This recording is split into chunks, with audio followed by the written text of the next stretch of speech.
The vulture mark still smoldered on the wagon when Evelyn Hart found her family. 3 years later, she stood in Silver Ridge's dusty saloon, polishing the same glass for the 100th time, when a dangerous man walked through her doors. Jonas Kane carried death in his holsters and storms in his eyes. The Black Raven gang thought they'd broken her. They were wrong. Tonight, vengeance would ride again. If you're watching from your own troubled town, stay with me. This tale of justice cuts deep. The afternoon sun bore down mercilessly on Silver Ridge, a town that seemed to exist purely out of stubbornness rather than any good reason. Dust devils danced between the weathered buildings, and the single main street stretched like a scar through the desert landscape. At the far end stood the Broken Wheel Saloon, its painted sign creaking in the wind, the letters faded but still readable to those who cared to look.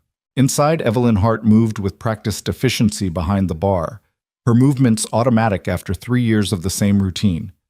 Pour, serve, collect coins, wipe the bar, repeat. The glass in her hand had been polished to a shine 5 times over, but her mind wasn't on the task. It never was anymore. Her thoughts lived in the past, trapped in a night of fire and screams that no amount of whiskey could wash away. "Another round, Evie," called out Tom Brennan from his corner table, his voice already thick with drink, though the sun hadn't even begun its descent. She didn't correct him on the name. Nobody called her Evelyn anymore except in her dreams, where her mother's voice still echoed clear as church bells. She grabbed the bottle of rotgut whiskey and made her way to his table, stepping around a passed-out miner whose name she'd never bothered to learn. "Maybe you should slow down, Tom," she said quietly, though she poured anyway. Her voice carried that particular flatness that came from saying things you didn't believe to people who wouldn't listen. "Maybe you should mind your own business," Tom shot back, but there was no real heat in it. Everyone in Silver Ridge carried their own ghosts, and Tom's were particularly thirsty. The saloon doors swung open with enough force to make everyone look up. Even the piano player, old Samuel, stopped his endless rendition of "O Susanna" mid-note. The man who entered moved with the kind of controlled grace that suggested violence held on a very short leash. He was tall, lean in the way of men who lived hard and traveled light, with dust-covered leather chaps and a long duster coat that had seen better decades. 2 Colt .45s rode low on his hips, tied down gunfighter style, and his hat cast shadows across features that looked carved from granite, but it was his eyes that made Evelyn's breath catch. Storm gray and constantly moving, cataloging every exit, every potential threat, every shadow that might hide danger. She'd seen eyes like that before, on men who'd crossed lines they couldn't come back from, men who'd made killing into an art form because it was that or be killed. The stranger walked to the bar with measured steps, his spurs singing a metallic melody against the floorboards. The other patrons quickly found reasons to look elsewhere, at their drinks, their cards, anywhere but at the newcomer who radiated danger like heat from a forge. "Whiskey," he said, his voice carrying the roughness of trail dust and little use. "The good stuff, if you have it." Evelyn studied him for a moment before reaching under the bar for the bottle she kept hidden, real Kentucky bourbon, that cost more than most folks in Silver Ridge saw in a month. She poured a measure into a clean glass and slid it across the bar. "Passing through?" she asked, though she already knew the answer. Men like this didn't settle anywhere. "Maybe." He knocked back the whiskey in one smooth motion, then set the glass down gently. "Maybe not. Depends on what I find." "Nothing to find in Silver Ridge except dust and disappointment," she said, refilling his glass. "And ghosts, if you believe in such things." A smile played at the corner of his mouth, though it never reached those watchful eyes. "I believe in ghosts, miss. Question is whether they believe in me." Before Evelyn could respond, the doors burst open again. This time it was Sheriff Masters, his badge catching the light as he hurried in, face flushed and breathing hard. Bill Masters was pushing 60, with more gray in his mustache than black, but he'd kept Silver Ridge as peaceful as a town could be in these parts. The look on his face now, though, Evelyn had seen it only once before, 3 years ago. "We got trouble," Masters announced to the room, though his eyes fixed on the stranger at the bar. "Big trouble. The Hartley family, out at Sweetwater Ranch." He paused, swallowing hard. "They're dead. All of them. Even the children." The saloon erupted in shocked murmurs and curses. Tom Brennan dropped his glass, sending whiskey spreading across the table. Samuel's hands trembled on the piano keys, producing a discordant note that hung in the air like a scream. But Evelyn went very still. Her knuckles white as she gripped the edge of the bar, she forced out the words. How? Masters removed his hat, running a hand through his thinning hair. Same as before. The whole place burned. Family shot first so they couldn't run. And he hesitated, then continued. They left their mark. Burned it right into the side of the wagon. The vulture, Evelyn whispered, though everyone heard it in the sudden silence. The Black Raven gang, Masters confirmed grimly. They're back. The stranger at the bar straightened slightly, his interest clearly piqued. Black Raven gang. Masters looked at him suspiciously. You know of them, stranger. Jonas Kane, the man supplied, touching the brim of his hat slightly. And yes, Sheriff, I know of them. Been tracking them for the better part of 6 months. They killed a judge's family down in Tucson. Man hired me to bring him their heads. Bounty hunter, Tom Brennan spat from his corner, making it sound like a curse. Kane didn't even glance his way. Among other things. Question is, Sheriff, do you want them stopped or do you want to keep burying families? Masters bristled. Of course I want them stopped. But this is a matter for the law. The law? Evelyn's laugh was bitter as winter wind. Where was the law 3 years ago when they burned my family's farm? When they shot my father in front of my mother, made her watch before... She cut herself off, jaw clenched tight. Every eye in the saloon turned to her. Most folks knew Evelyn had lost family to outlaws, but she'd never spoken of it, never given details. The pain in her voice was raw, fresh as if it had happened yesterday instead of 3 years past. Kane studied her with those storm-gray eyes. You're Evelyn Hart, the Willow Creek Massacre. She flinched at the name the newspapers had given it. Just Evie now. Evelyn Hart died that night along with everyone else. No, Kane said quietly. She didn't. She's standing right here, serving whiskey to ghosts and waiting. Question is, waiting for what? That's enough, Masters intervened, but Kane held up a hand. Sheriff, how many men you got? 2? 3? The Black Ravens ride with at least a dozen, maybe more. They're organized, ruthless, and smart. You go after them with a regular posse, you'll just add to the body count. So what do you propose? Masters asked, though he didn't look happy about it. I hunt them. It's what I do. But I could use someone who knows the land, knows where they might hole up. His eyes never left Evelyn. Someone with skin in the game. Absolutely not, Masters said firmly. I won't have vigilante justice in my town. Your town. Evelyn's voice cut through his protest like a blade. Your town is dying, Bill. Has been for years. The mines are playing out. The railroad passed us by, and now the Black Ravens are back to pick the bones. You want to know what I've been waiting for? This, exactly this. She untied her apron and threw it on the bar. I know every canyon, every water hole, every hidden trail for 50 miles in any direction. My daddy taught me to track before I could properly walk and to shoot before I could read. You want the Black Ravens, Mr. Kane? Then you've got yourself a guide. Evie, no, Samuel spoke up from the piano. This ain't the way. Then what is? She rounded on him, eyes blazing. Waiting for them to kill another family? Another child? They took everything from me, Samuel. Everything. And now they're back, doing it again. If Bill won't stop them, and God seems content to let them ride, then maybe it's time for something else. Kane finished his whiskey and set the glass down. You got a gun? My daddy's Winchester. Been cleaning it every week for 3 years.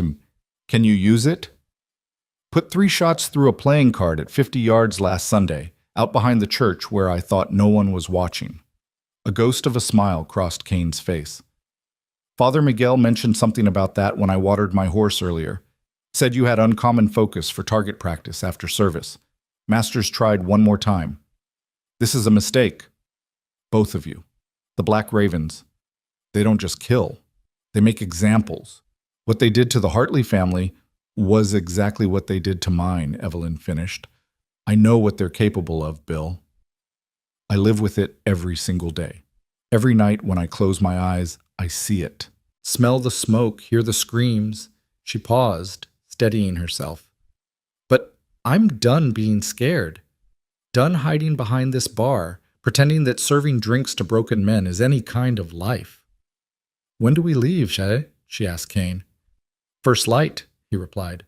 Need supplies, ammunition, and you'll need proper riding clothes. That dress won't do for what's coming. I've got my brother's clothes. Kept them, though God knows why. Her voice caught slightly. They should fit well enough. Tom Brennan struggled to his feet, swaying slightly. This is madness. You're going to get yourself killed, girl. Maybe, Evelyn acknowledged, but at least I'll die trying to do something. What are you doing, Tom, except dying by degrees in that corner? The drunk man flinched and sank back into his chair. Kane stood, placing coins on the bar for his drinks. Sheriff, I respect the law. Had a badge myself once, before the war. But sometimes the law isn't enough. Sometimes you need something meaner, something willing to go into the dark places where decent folk won't tread. That's what I am. That's what she's choosing to become. You can help us, or you can stay out of our way, but we're going after them either way.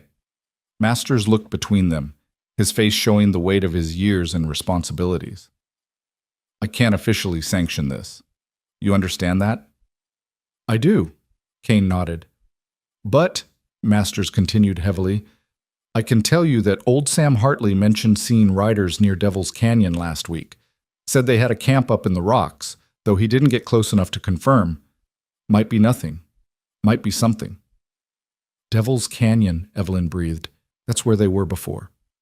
Where they staged from when they hit my family. There's water there, good sight lines, and a box canyon in the back that's perfect for keeping horses. Then that's where we start, Kane said. He turned to Evelyn. You sure about this? Once we ride out together, there's no going back. The woman you were, the life you had here, it all ends. It ended 3 years ago, she said firmly. I just haven't admitted it until now. Kane nodded slowly. Fair enough. First light, then. Meet me at the livery stable. Bring your rifle, extra ammunition if you have it, and food for 3 days. We travel light and fast. He turned to leave, then paused at the doors. One more thing, Miss Hart. This isn't about justice. Justice is what courts and judges deal in.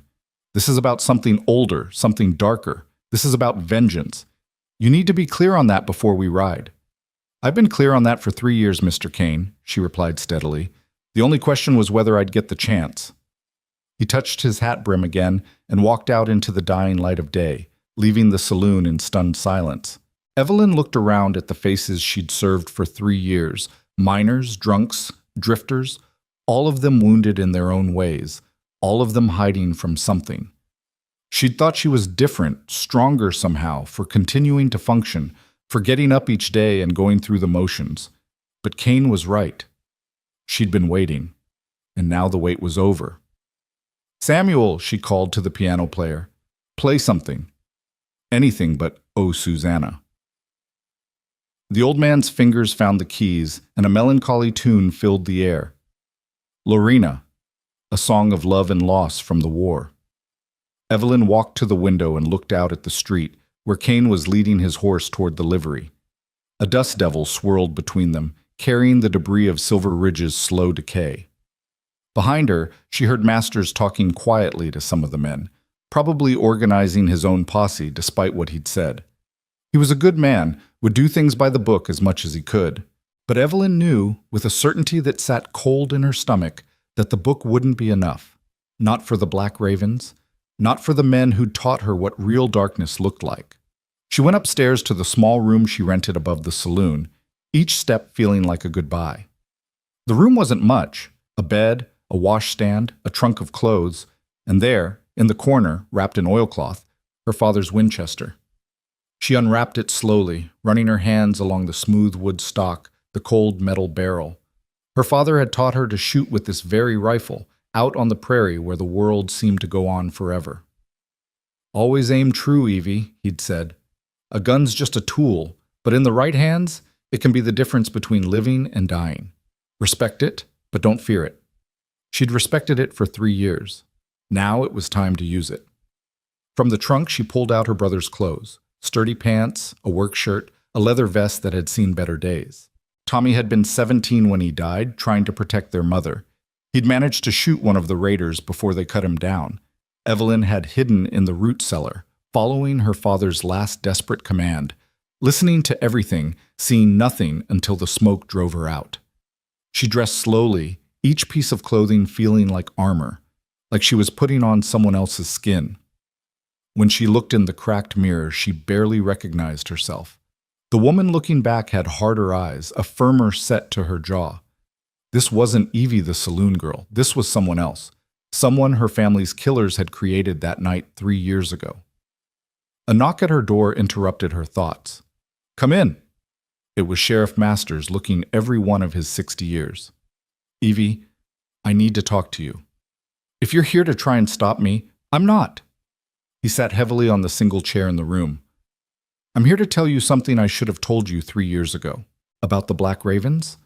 About why I couldn't catch them." Evelyn felt her blood chill. "What do you mean?" "They've got protection. Someone high up, someone with money and influence. Every time we got close, word would somehow get to them. Every posse would find empty camps, cold fires.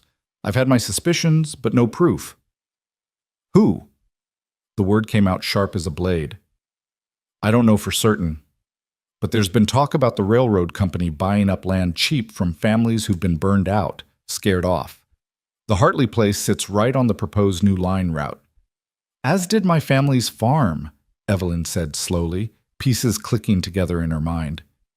"As did yours," Masters confirmed. "I'm telling you this because if you and Kane start poking around, you might stir up more than just the gang. You might find yourself going up against people with a lot more power than some outlaws." "Let them come," Evelyn said flatly. "All of them." Masters stood, shaking his head. "You sound just like your father. He was a stubborn man, too, right up until the end. He was a good man." "Yes, he was. And look where it got him." Masters paused at the door. "Kane's dangerous, Evie. Maybe as dangerous as the men you're hunting. Don't trust him too far." "I don't trust anyone anymore, Bill. Haven't for 3 years." After he left, Evelyn finished her preparations. She loaded the Winchester, filled a belt with cartridges, packed what little food she had into a saddlebag. Then she sat on the bed and waited for dawn, her rifle across her lap, listening to the sounds of the saloon below, the clink of glasses, the murmur of voices, Samuel's piano, the sounds of a life she was leaving behind. Outside, coyotes howled in the distance, their cries echoing off the canyon walls. It sounded like lamentation, like the earth itself mourning what was to come. Evelyn didn't sleep. She sat and remembered her mother's laugh, her father's strong hands, Tommy's terrible jokes. She remembered until the memories turned to ash and smoke, until all that was left was the fire. When the first pale light of dawn crept through her window, she was ready. She stood, slung the rifle over her shoulder, and walked out of the room without looking back. The saloon was empty except for Tom Brennan, passed out in his corner. She left a bottle of the good whiskey by his hand, a farewell gift to the ghost he'd become. Outside, the morning was cold, the sky painted in shades of purple and gold. Kane was already at the livery, checking his horse's hooves, his movements efficient and practiced. He looked up as she approached, taking in her appearance with those storm-gray eyes. "You look different," he observed. "I am different," she replied, tying her saddlebags to the horse Masters had left for her, a sturdy mare named Duchess, who'd carried many a posse rider. "That's good. Different might keep you alive." They mounted up as the sun broke the horizon, casting long shadows across Silver Ridge. A few early risers watched from doorways and windows. Word had spread, as word always did in small towns. Some nodded approval, others shook their heads at the folly of it all. Father Miguel stood outside his small church, his weathered face grave. He raised his hand in blessing as they passed, and Evelyn thought she saw his lips moving in prayer. She wondered if prayers could reach into the darkness they were riding toward, or if some places were beyond even God's light. As they reached the edge of town, Kane pulled up his horse. "Last chance to turn back." "No," Evelyn said firmly. "There's no turning back." Not anymore.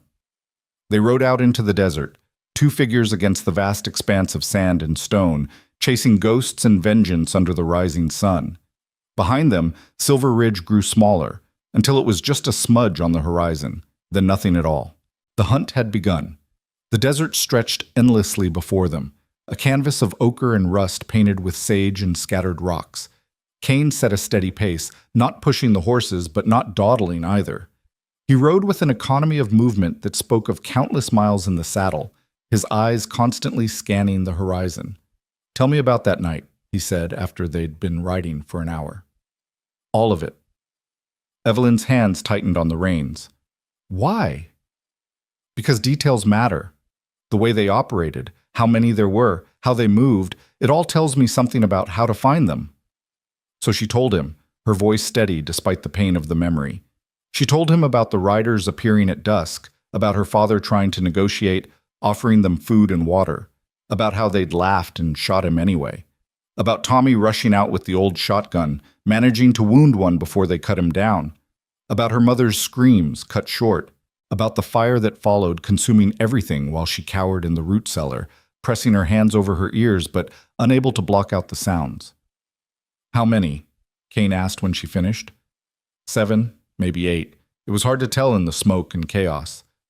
"The one your brother shot, did he die?" "I don't know. They carried him off, but there was a lot of blood." Kane nodded thoughtfully. "They take care of their own." "That's useful to know. What about their leader?" "A big man with a scar across his jaw, black beard, dead eyes. The others called him Morrison." "Caleb Morrison," Kane supplied. "He's the gang's second in command." "The leader is a man named Luther Crow. Did you see him?"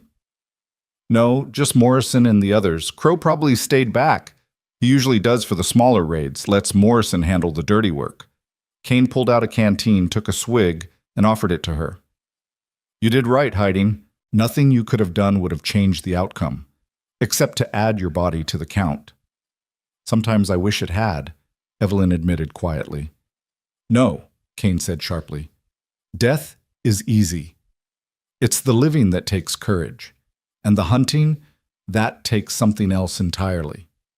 They rode in silence for a while, the sun climbing higher, the heat beginning to build. Evelyn found herself studying Kane, trying to understand what kind of man chose this life. His face was weathered but not old, maybe 35, 40 at most. His hands were steady, calloused in the way of men who worked with guns and ropes. But there was something in his bearing, a weight he carried that had nothing to do with the weapons on his hips. "You said you had a badge once," she ventured, "before the war." "Town marshal in Kansas, little place called Cedar Falls." His voice was neutral, giving away nothing. "What happened?" "The war happened. Then the war ended, and I came back to find Cedar Falls burned to the ground. Quantrill's raiders, they said, though by then it didn't much matter who'd done it. Everyone was dead." "Everyone?" "My wife, my son. He would have been 12 this year." The words hung between them, heavy as stones. Evelyn understood now, the weight he carried, the storm in his eyes. He was hunting his own ghosts, just wearing different faces. The sun had climbed to its zenith when they reached the first marker Kane had been looking for. A distinctive rock formation that looked like a church steeple rising from the desert floor. He dismounted and studied the ground carefully, running his fingers through the sand, examining broken twigs on a nearby mesquite bush. 3 riders passed through here maybe 2 days ago, he said, pointing to barely visible tracks, heading northeast toward Devil's Canyon just like the sheriff suggested. Evelyn dismounted as well, her legs stiff from hours in the saddle. She hadn't ridden this long in years, not since before that night. "How can you tell it was 3? "Different horseshoe patterns. See here?" He pointed to marks in the dust she would have missed entirely. "This one's got a chip in the left front shoe. This one's riding a smaller horse, probably a mare. And this third set is deeper, either a bigger rider or loaded saddlebags." "Or both," Evelyn said, thinking of the gold and valuables the gang would have taken from the Hartley ranch. Kane stood, dusting off his hands. "You learn fast." "That's good. Out here, the slow learners don't last long." They watered the horses from Kane's reserve. He carried more water than seemed necessary, but Evelyn was beginning to understand that everything about Jonas Kane was calculated for survival. As Duchess drank, Evelyn found herself watching the horizon, half expecting to see riders appear like they had that night 3 years ago. "They won't come at us in daylight," Kane said, reading her thoughts. "Not their style. The Black Ravens prefer darkness, surprise. They're cowards at heart, only brave when they have numbers and the advantage." "Then why are we traveling in daylight?" "Because I want them to know we're coming." At her surprised look, he elaborated. "Fear works both ways, Miss Hart. Right now they think they own this desert, that they can strike wherever they please. But when they learn someone's hunting them, really hunting them, not just another bumbling posse they can easily evade, that changes things. Scared men make mistakes." "And if they decide to hunt us instead?" Kane's smile was cold as winter iron. "Then they'll learn why I've survived this long doing what I do." They mounted up again and continued northeast, the landscape gradually changing from open desert to broken country. Ravines, boulder fields, stands of cottonwoods marking hidden springs. This was ambush country, and Evelyn found her hand drifting to her rifle more and more often. It was late afternoon when they found the body. The buzzards led them to it, circling lazily in the thermals above a cluster of rocks. Kane approached carefully, gun drawn, while Evelyn covered him with her rifle. But there was no ambush, just a dead man sprawled in the sand, his clothes torn and bloody. "One of them?" Evelyn asked, though she could see he wasn't dressed like a rancher or townsman. Kane knelt beside the body, examining it with clinical detachment. "Jake Fowler, rode with the gang for years, 2 bullets in the back, close range." He rolled the body slightly. "And he's been stripped of weapons and valuables. Even his boots are gone." "They killed their own?" "Looks like it. Question is why." Kane stood, scanning the area. "There, blood trail leading that way. He was shot somewhere else, managed to make it this far before collapsing." They followed the trail to a small campsite hidden among the rocks. The ashes of a fire were still warm, and the ground showed signs of multiple horses and men. "They were here this morning," Kane said, reading the signs. "Had an argument by the look of it. See the scuff marks? The overturned coffee pot?" Fowler lost the argument. "What would they argue about?" "Could be anything. Division of loot, leadership challenges, or maybe Fowler wanted out. Once you're in a gang like the Black Ravens, leaving isn't usually an option that ends well." Evelyn studied the scene, trying to see what Kane saw. "There's something else. Look at the tracks leading away. They split up." Kane's eyebrows rose slightly. "Very good. Yes, looks like the gang divided. Main group headed deeper toward Devil's Canyon, but 3 or 4 riders went south. Why would they do that? Discord in the ranks, maybe. Or they're planning something that requires splitting their forces." He was quiet for a moment, then said, "We need to make a choice. Follow the main group to their hideout, or track the splinter group." "The splinter group might be easier to take," Evelyn said, thinking tactically. "Fewer numbers." "True. But the main group has Morrison, probably Crow too. They're the real targets." Evelyn thought about it, then said, "My father used to hunt wolves that were taking our livestock. He said the trick wasn't to go after the whole pack at once. You pick off the strays, the scouts, make the pack nervous, then when you finally go for the leaders, they're already rattled." Kane looked at her with something that might have been approval. "Your father was a smart man. South it is, then." They turned their horses and began following the smaller set of tracks. The trail led them through a maze of arroyos and dry washes, perfect terrain for losing pursuers or setting ambushes. Kane moved carefully, often dismounting to scout ahead on foot, while Evelyn held the horses.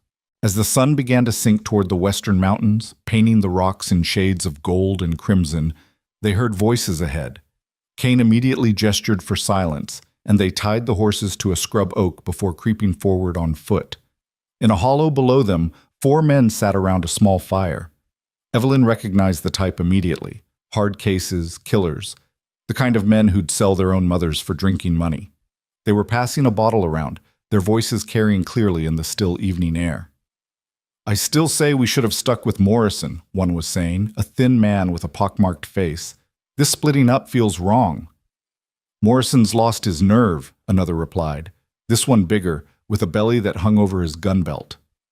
Ever since that Hart girl survived the Willow Creek job, he's been jumpy. Evelyn's blood turned to ice. They were talking about her, about that night. That wasn't supposed to happen, a third man said. We was told the whole family would be there. Someone gave us bad information. Or someone warned her, the fat one suggested. Maybe she knew we were coming. Don't be stupid, Bart, the thin man said. If she'd known, they'd have been ready for us. No, she just got lucky, being in town that day. Evelyn's mind raced. She hadn't been in town that day. She'd been right there, hidden in the root cellar. But they thought she'd been gone, that she'd missed the attack by chance. Someone had given them information about her family, but that information had been wrong. Kane touched her arm, bringing her back to the present. He held up 4 fingers, then pointed to various positions around the camp. He was planning the attack, showing her where each man was, where the dangers lay.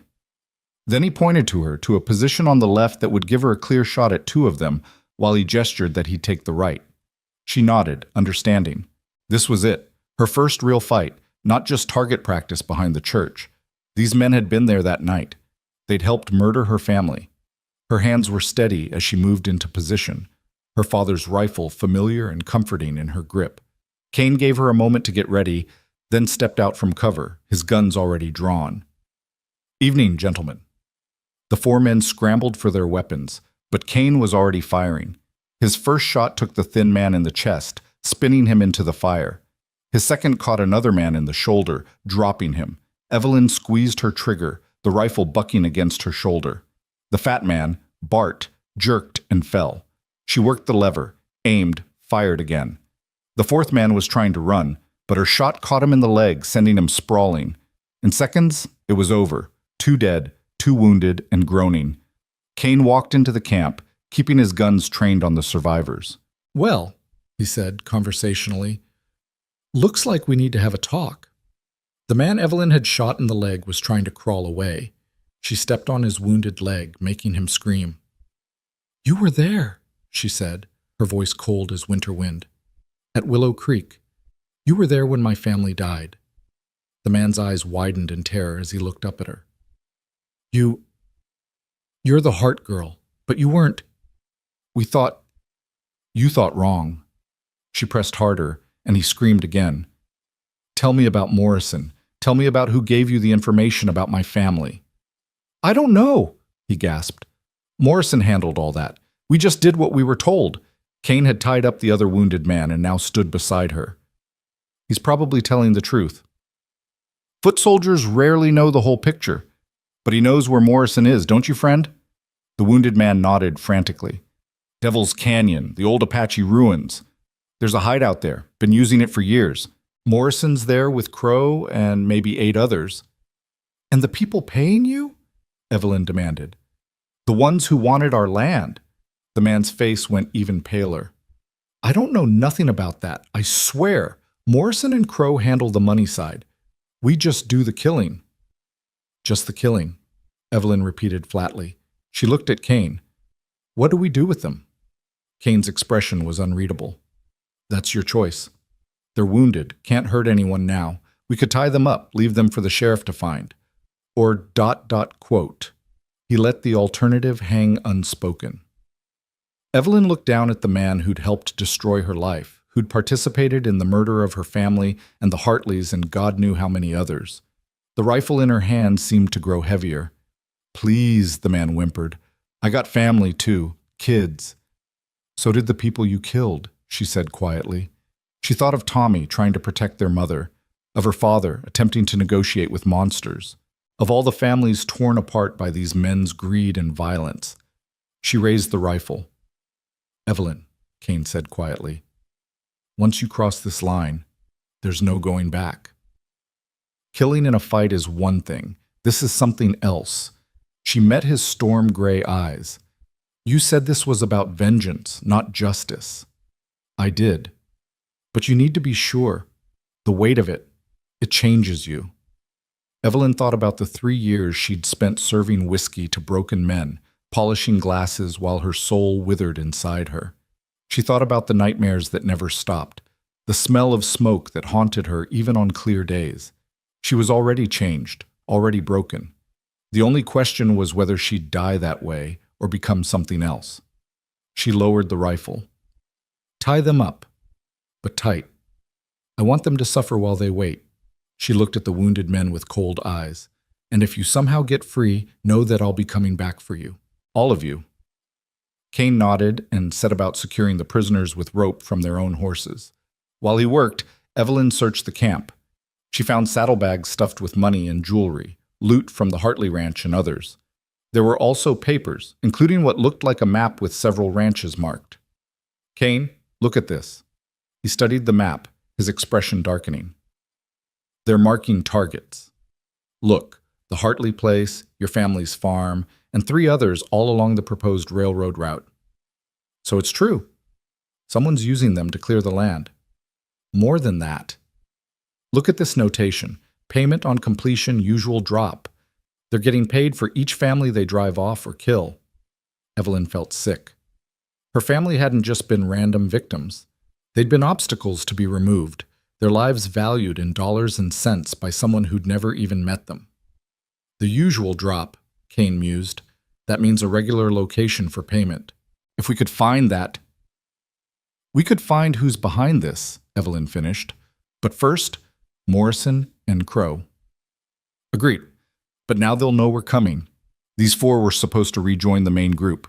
When they don't show up, Morrison will get suspicious. Good, Evelyn said flatly. Let him be scared for once. They made camp a safe distance from the prisoners, who they'd left tied to a dead tree where they'd be visible to anyone following the trail. Cain built a small, smokeless fire while Evelyn tended the horses.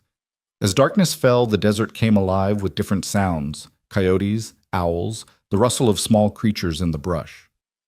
You did well today, Cain said, handing her a cup of coffee. Most people freeze in their first real fight. I've been frozen for 3 years, she replied. Today I finally thawed out. They ate in companionable silence, hardtack and dried beef, basic trail food. The stars emerged one by one until the sky was a blanket of lights. Out here, away from even the meager lights of Silver Ridge, the Milky Way was visible in all its glory. Tell me about your son, Evelyn said suddenly, surprising herself with the question. Cain was quiet for so long she thought he wouldn't answer. Then, his name was Marcus. Loved horses, could ride before he could properly walk. His mother used to say he was born for the saddle. A ghost of a smile crossed his face. He wanted to be a lawman like his old man. Used to practice his quick draw with a wooden gun I carved for him. What was she like? Your wife? Sarah. Strongest woman I ever knew. Came west from Boston, of all places. Her family disowned her for marrying a frontier lawman, but she didn't care. Said she'd rather have one day of real life than a lifetime of Boston society. She sounds remarkable. She was. Cain's voice hardened. They burned her alive in our house. Marcus, too. I found their bodies still holding each other. The words hung in the darkness between them, terrible in their simplicity. Is that why you hunt? For vengeance? At first, yes. I hunted Quantrill's men for 2 years, killed 7 of them before I realized the truth. It didn't bring Sarah and Marcus back. Didn't even make the pain less. If anything, it made it worse because each kill reminded me why I was killing. Then why continue? Cain poked at the fire with a stick, sending sparks spiraling into the night. Because I'm good at it. And because men like Morrison and Crow need to be stopped. If not by me, then who? The law can't reach them. Good people won't dirty their hands with what needs doing. That leaves people like us, the damaged ones, the ones with nothing left to lose. Is that what we are? Damaged? Look at us, Miss Hart. We're hunting human beings across a desert, planning to kill them all. What would you call it? Evelyn considered this. Necessary. Cain laughed, a short, bitter sound. Maybe so. Doesn't make it any less damaging to the soul, though. My soul died 3 years ago, Evelyn said quietly.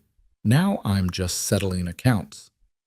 No, Cain said, looking at her across the fire. If your soul was dead, you'd have killed those wounded men without hesitation. The fact that you didn't, that you struggled with it, that means there's still something in you worth saving. And you? Is there anything left worth saving in you? Kane was quiet for a moment. I used to think not, but lately. He trailed off, then shook his head. Get some sleep. Tomorrow we hit the main camp. Evelyn rolled up in her blanket, using her saddle as a pillow. But sleep eluded her. She kept thinking about what the outlaws had said, that someone had given them information about her family, that she was supposed to have been there. Who could have known their routines well enough to provide such information? Who had that much to gain? As she finally drifted off, she found herself dreaming not of fire and death, but of a small boy with a wooden gun, practicing his quick draw while his mother laughed. She woke with tears on her cheeks, uncertain whether they were for Marcus and Sarah Kane, or for the girl she'd been before the world taught her about real darkness. Dawn came too soon, bringing with it the promise of violence. They broke camp quickly, efficiently, like people who'd been doing this all their lives instead of just 2 days.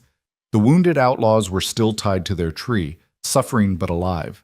Kane left them water, just enough to keep them going until someone found them. That's more mercy than they showed my family, Evelyn observed. It's not mercy, Kane replied. It's practicality. Dead men tell no tales. These two will sing like birds when the sheriff finds them, and word will spread. The Black Ravens will know we left them alive when we could have killed them. It'll confuse them, make them wonder what we're planning. They rode hard toward Devil's Canyon, following trails that grew increasingly difficult. The landscape here was brutal. Towering red rock walls, narrow passages that could hide a dozen ambushes, scattered bones of animals that hadn't been strong enough or lucky enough to survive. It was noon when they reached the mouth of the canyon. Kane stopped, studying the entrance with the intensity of a man reading scripture. They'll have sentries, he said. Probably here and here. He pointed to 2 elevated positions. We go in there blind. We're dead. So what do? We wait for dark, then we do what they do. Use the night. He led them to a concealed position where they could watch the canyon entrance without being seen. In the meantime, we watch, learn their patterns. They spent the afternoon observing. Twice, riders emerged from the canyon, heading out on what looked like scouting missions. Kane memorized their faces, their horses, their weapons. Evelyn found herself doing the same, her father's training coming back. Always know your enemy better than they know themselves. As the sun began its descent, Kane outlined his plan. We go in on foot, leave the horses here. Take out the sentries silently, then work our way to the main camp. In the dark, confusion will be our friend. They won't know how many we are, where we're coming from. And Morrison? He's mine, Kane said flatly. But Crow, that one's your choice. Evelyn checked her rifle, her pistol, a Colt .38 Kane had given her from the outlaw's weapons. I want them both, but I'll settle for whoever I can get. As darkness fell, they prepared. Kane produced items from his saddlebags that Evelyn hadn't known he carried.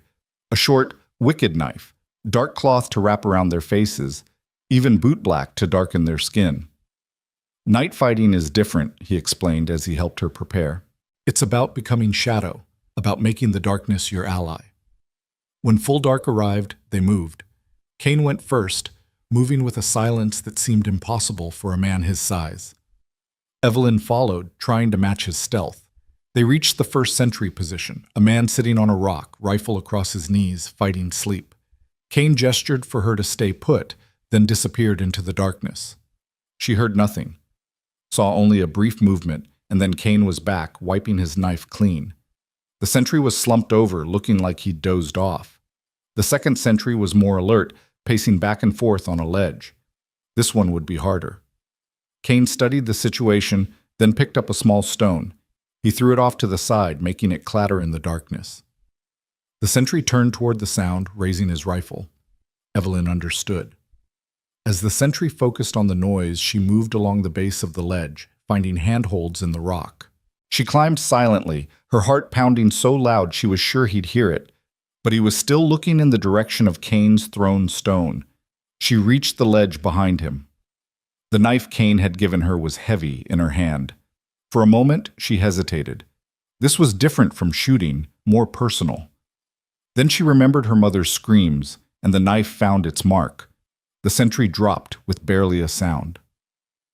Kane appeared beside her, nodding approval. Quick and clean. You're a natural. I don't want to be a natural at this, she whispered back. Nobody does. But better to be good at it than dead.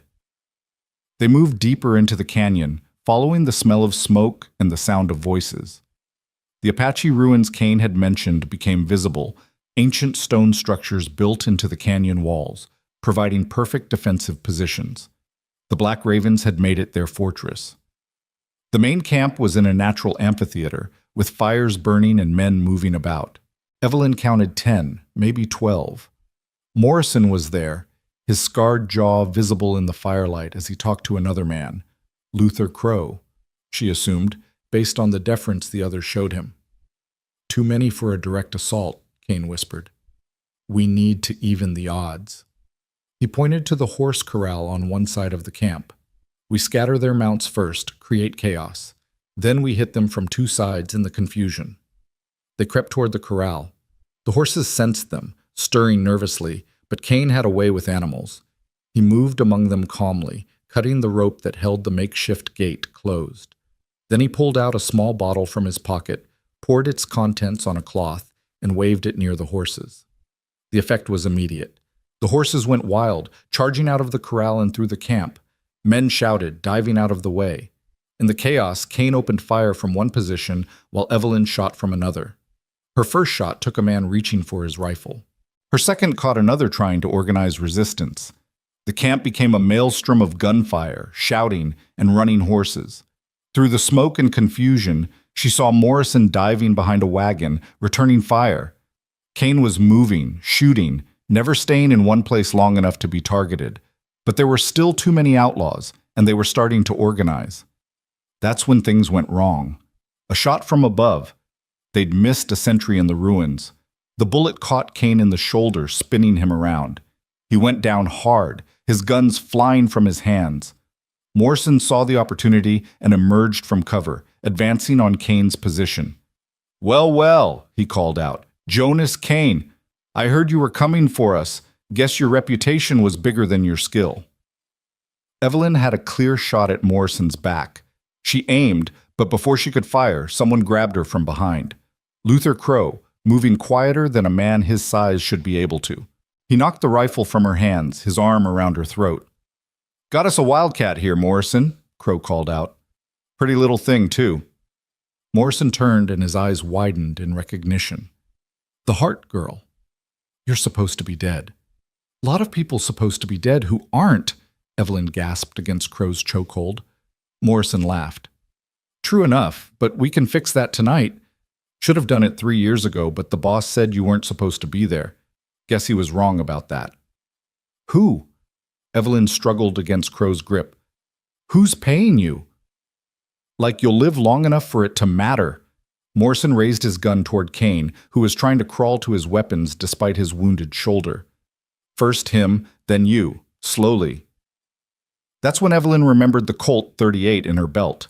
Crow was focused on holding her still, not on her hands. She drew it, angled it back, and fired. The shot was awkward, but at this range it didn't matter. Crow screamed, releasing her as he clutched his side. Morrison spun toward her, but Kane had reached one of his guns. His shot caught Morrison in the chest, sending him staggering. Evelyn fired again, and Morrison fell, his scarred face registering surprise before going slack. The remaining outlaws, seeing both their leaders down, broke and ran. Some headed deeper into the ruins, others tried for the canyon entrance. Evelyn grabbed her rifle and picked off 2 more before they could escape. Kane, despite his wound, managed to drop another. In minutes, it was over. The camp was littered with bodies, the fire still burning as if nothing had happened. Crow was still alive, gasping on the ground, blood pooling beneath him.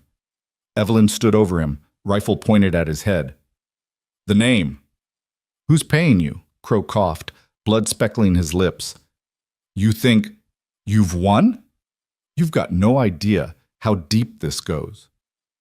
The name, she repeated, pressing the rifle barrel against his forehead. Blackwood, he gasped. Richard, Blackwood, Railroad, Company. The name meant nothing to her, but she filed it away. Why my family? Why specifically us? Crow laughed, a wet, choking sound. Your old man found something in the ground, something worth more than land. His eyes were starting to glaze. Blackwood wanted it, quiet like.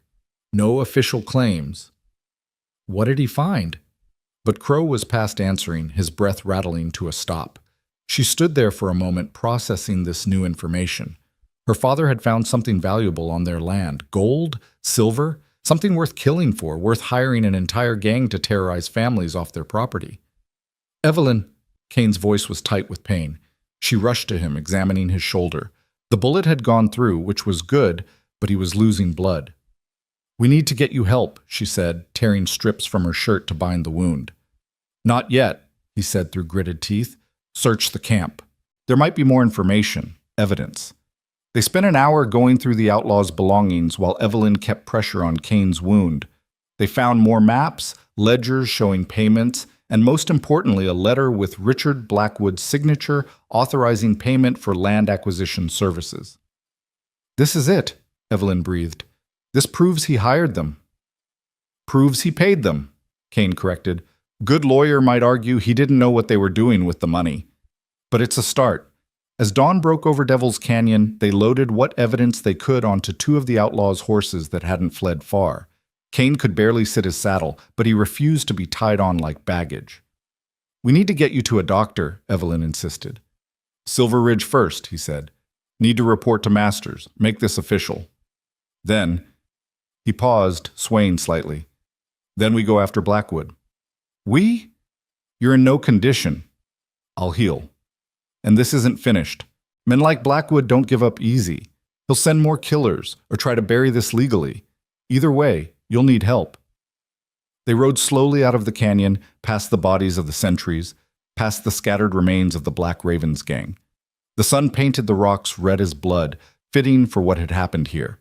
But as they crested a rise and saw Silver Ridge in the distance, Evelyn saw riders coming hard from the town. A lot of riders. She raised her rifle, thinking it might be more of Blackwood's men, but Kane put a hand on her arm. It's Masters, he said, his voice growing weaker. With a posse. The riders surrounded them, Sheriff Masters at the lead. His face was grim as he took in Kane's wound, the blood on Evelyn's clothes, the laden horses. We found the men you left tied up, Masters said. They sang quite a song. Is it done? Morrison and Crow are dead, Evelyn reported. Most of the gang, too. And we have evidence. Richard Blackwood, the railroad magnate, he's behind it all. Masters' expression darkened further. Blackwood's in town. Arrived this morning with a dozen hired guns and a judge from the territorial capital. Claims you two murdered legitimate railroad security officers. What? Evelyn's shock must have shown on her face. He's getting ahead of it, Kane said weakly. Trying to control the narrative. Smart. I've got to bring you in, Masters said apologetically. Both of you, but I promise you'll get a fair hearing. A hearing in front of Blackwood's judge. Evelyn's hand tightened on her rifle. That's not justice, that's a lynching with paperwork. Maybe, but if you run now, you become outlaws for real. Is that what you want? Evelyn looked at Kane, who was barely staying conscious. He needed help, and soon. She could run, but not with him in this condition. And without him. Fine, she said, but I keep my weapons. Masters looked like he wanted to argue, but nodded. Fair enough. You've earned that much. As they rode toward Silver Ridge, Evelyn couldn't shake the feeling that they'd won the battle but were about to lose the war. Blackwood had money, influence, and now legal authority on his side. They had evidence, but would it be enough? Behind them, smoke was rising from Devil's Canyon where the outlaws' camp still burned. Ahead, Silver Ridge waited with its own kind of danger, the type that came dressed in suits and legal documents, but was no less deadly for its civilized appearance. The real fight, Evelyn realized, was just beginning. The ride into Silver Ridge felt like a funeral procession, with Kane slumped forward in his saddle and blood seeping through the makeshift bandages. Evelyn rode close beside him, ready to catch him if he fell, while Sheriff Masters and his posse formed a protective circle around them. The townspeople lined the street, some looking relieved, others suspicious, and a few openly hostile. Standing on the porch of the Imperial Hotel was a man who could only be Richard Blackwood. He was everything Evelyn had expected and more. Tall, distinguished, with silver hair, and an expensive suit that probably cost more than most folks in Silver Ridge saw in a year. His eyes were cold as winter steel when they fixed on her, though his expression remained pleasantly neutral. Beside him stood a thin man in judge's robes and the dozen hired guns Masters had mentioned, all wearing badges that looked suspiciously new. "Sheriff Masters," Blackwood called out in a voice that carried authority like a weapon. "I trust you've apprehended the murderers?" "I've brought in 2 people for questioning regarding the deaths at Devil's Canyon," Masters replied carefully. "One of them needs immediate medical attention." "A wounded killer is still a killer," the judge beside Blackwood said. His voice had the oily quality of a man well practiced in bending the law to suit whoever paid him best. "They should both be locked up immediately." "Judge Harrington, with respect, Jonas Kane needs a doctor or he'll die," Masters said firmly. "Dead men can't stand trial." Evelyn noticed how Blackwood's eyes flickered at that, a quick calculation passing behind them. A dead Kane would simplify things for him, but might also make him look guilty if Kane died in custody. "Very well," Blackwood conceded with apparent magnanimity. "Let him see the doctor, but under guard. The woman goes to jail immediately." "Like hell," Evelyn said, her hand moving to her rifle. The hired guns tensed, hands drifting to their weapons. "Easy, Miss Hart," Masters warned quietly. "Don't give them an excuse." Kane stirred, lifting his head with visible effort. "She stays with me," he said, his voice barely above a whisper, but still carrying that dangerous edge. "You want to question us? You question us together. Otherwise, I might forget what happened out there." Blackwood's jaw tightened. Here was the problem with hired killers. They didn't always follow the script. "Sheriff, surely you're not going to allow these criminals to dictate terms." "I'm going to allow a wounded man medical care and ensure both suspects are treated fairly until formal charges are filed," Masters replied. "Doc Brennan's office is secure enough. I'll post guards." The crowd parted as they made their way to the doctor's office, whispers following in their wake. Evelyn caught fragments. Killed them all. Blood on her hands. Heroes or murderers. She kept her eyes forward, supporting Kane as they dismounted. Doc Brennan was a competent man who'd patched up plenty of gunshot wounds over the years. He took one look at Kane and immediately went to work, not asking questions about how the injury had occurred. While he worked, Evelyn stood by the window watching the street. Blackwood's men had taken up positions around the building, making escape impossible even if Kane had been in any condition to run. "The bullet nicked an artery," Doc Brennan said after his examination. "I can repair it, but he's lost a lot of blood.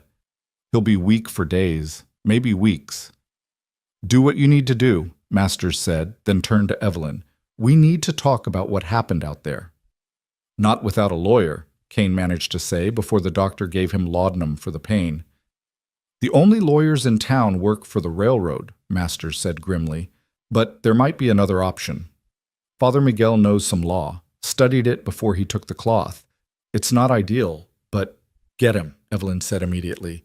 She trusted the priest more than anyone else in Silver Ridge besides Masters himself. While they waited, she sat beside Kane's bed, holding the evidence they'd gathered. The maps, the ledgers, Blackwood's signed letter. It felt pitifully small against the weight of money and influence arrayed against them. Outside, she could hear Blackwood's voice, giving what sounded like a speech to the gathered townspeople about law and order and the danger of vigilantes. Father Miguel arrived within the hour, his weathered face grave. "I've heard what's being said," he told them quietly. "Blackwood claims you murdered legitimate security personnel who were investigating rustling in the area." "They were the Black Raven gang," Evelyn said flatly. "Morrison, Crow, all of them. We have proof." She showed him the evidence, watching his expression darken as he read. "This is damning, but Blackwood will have explanations. He'll claim he hired them not knowing their true nature, that they deceived him." "They murdered families," Evelyn's voice rose. "My family, the Hartleys?" "I know, child," Father Miguel said gently. "But the law requires proof of intent, and Blackwood is clever enough to maintain plausible deniability." Kane stirred on the bed, the laudanum not quite enough to keep him completely under. "The survivors," he mumbled. "The ones we tied up." They're in custody, Masters said, but they're terrified. Someone got to them. They're claiming they don't know anything about any murders, that they were just ranch hands hired for security work. Evelyn felt the walls closing in. Blackwood had thought of everything, covered every angle. So we're going to hang for doing what the law couldn't? Not if I can help it, Masters said firmly, but we need more. Something Blackwood can't explain away. That's when Tom Brennan stumbled through the door, reeking of whiskey but with his eyes clearer than Evelyn had seen them in years. I know something, he slurred, then seemed to catch himself, standing straighter. About Blackwood. About what he's really after. Everyone turned to stare at the town drunk. Tom pulled out a flask, took a long drink, then said, I wasn't always a drunk. 10 years ago, I was a surveyor for the Geological Survey. I mapped this whole region, including the Hart property. Evelyn's breath caught. You knew my father. Good man, your father. Which is why I told him what I'd found. Tom's hands shook as he continued. There's a vein of silver under your land, Miss Hart. One of the richest I've ever seen, runs right under where your house stood, extends for miles.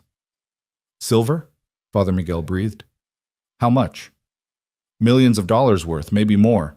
Your father wanted to file a proper claim, do things legal, but someone else found out about my survey. Tom's voice turned bitter. Blackwood. He tried to buy the information from me, and when I refused, he destroyed my reputation, said I'd falsified surveys. No one would hire me after that. That's when I started drinking. But why not just buy the land legally? Masters asked. Because once a mineral claim is filed, it becomes public record, Tom explained. Other mining companies would compete, drive the price up. But if the land could be acquired quietly, before any claims were filed, Blackwood could control it all, make it look like he discovered the silver himself. So he hired the Black Ravens to drive families off their land, Evelyn said, the final pieces clicking into place. Make it look like random violence, pick up the abandoned properties for nothing. Can you testify to this? Father Miguel asked Tom urgently.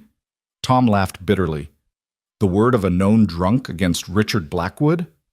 Who'd believe me? I would, a new voice said from the doorway. Everyone turned to see Samuel, the piano player, standing there with several other townspeople. Tom's telling the truth. I've seen Blackwood's men surveying at night, taking samples. They're not interested in running rails through here. They want what's under the ground. More people crowded into the doctor's office, drawn by word spreading through the town. The bartender from the Imperial Hotel spoke up. I served Blackwood and that judge last night. Heard them talking about needing to silence the Hart woman quickly before she could testify. That's hearsay, Father Miguel warned, though he looked pleased at the support. Maybe, said Mrs. Patterson, who ran the general store. But I sold supplies to Morrison's gang many times, and Blackwood's foreman always paid the bills. Seemed strange at the time, railroad security needing so much ammunition. The crowd grew, and with it the testimonies. Little things people had seen but not understood, connections they hadn't made until now. Blackwood had been playing a long game, but in a small town, nothing stayed completely hidden. This changes things, Masters said, hope creeping into his voice. With enough witnesses, the door burst open and one of Blackwood's hired guns entered, hand on his weapon. Judge's orders. The prisoners are to be moved to the jail immediately for formal arraignment. Kane can't be moved, Doc Brennan protested. I'm still working on him. Judge's orders, the man repeated, and now more hired guns appeared behind him. Masters stood, his hand moving to his own gun. These people are in my custody. Not anymore. Judge Harrington himself appeared, holding an official-looking document. By the authority vested in me by the territorial government, I'm assuming jurisdiction over this case. These murderers will be tried tomorrow morning, and justice will be swift. Tomorrow? Father Miguel protested. That's not enough time to prepare a defense. They were caught with blood on their hands and stolen property from the victims, Harrington said smoothly. The case is clear-cut.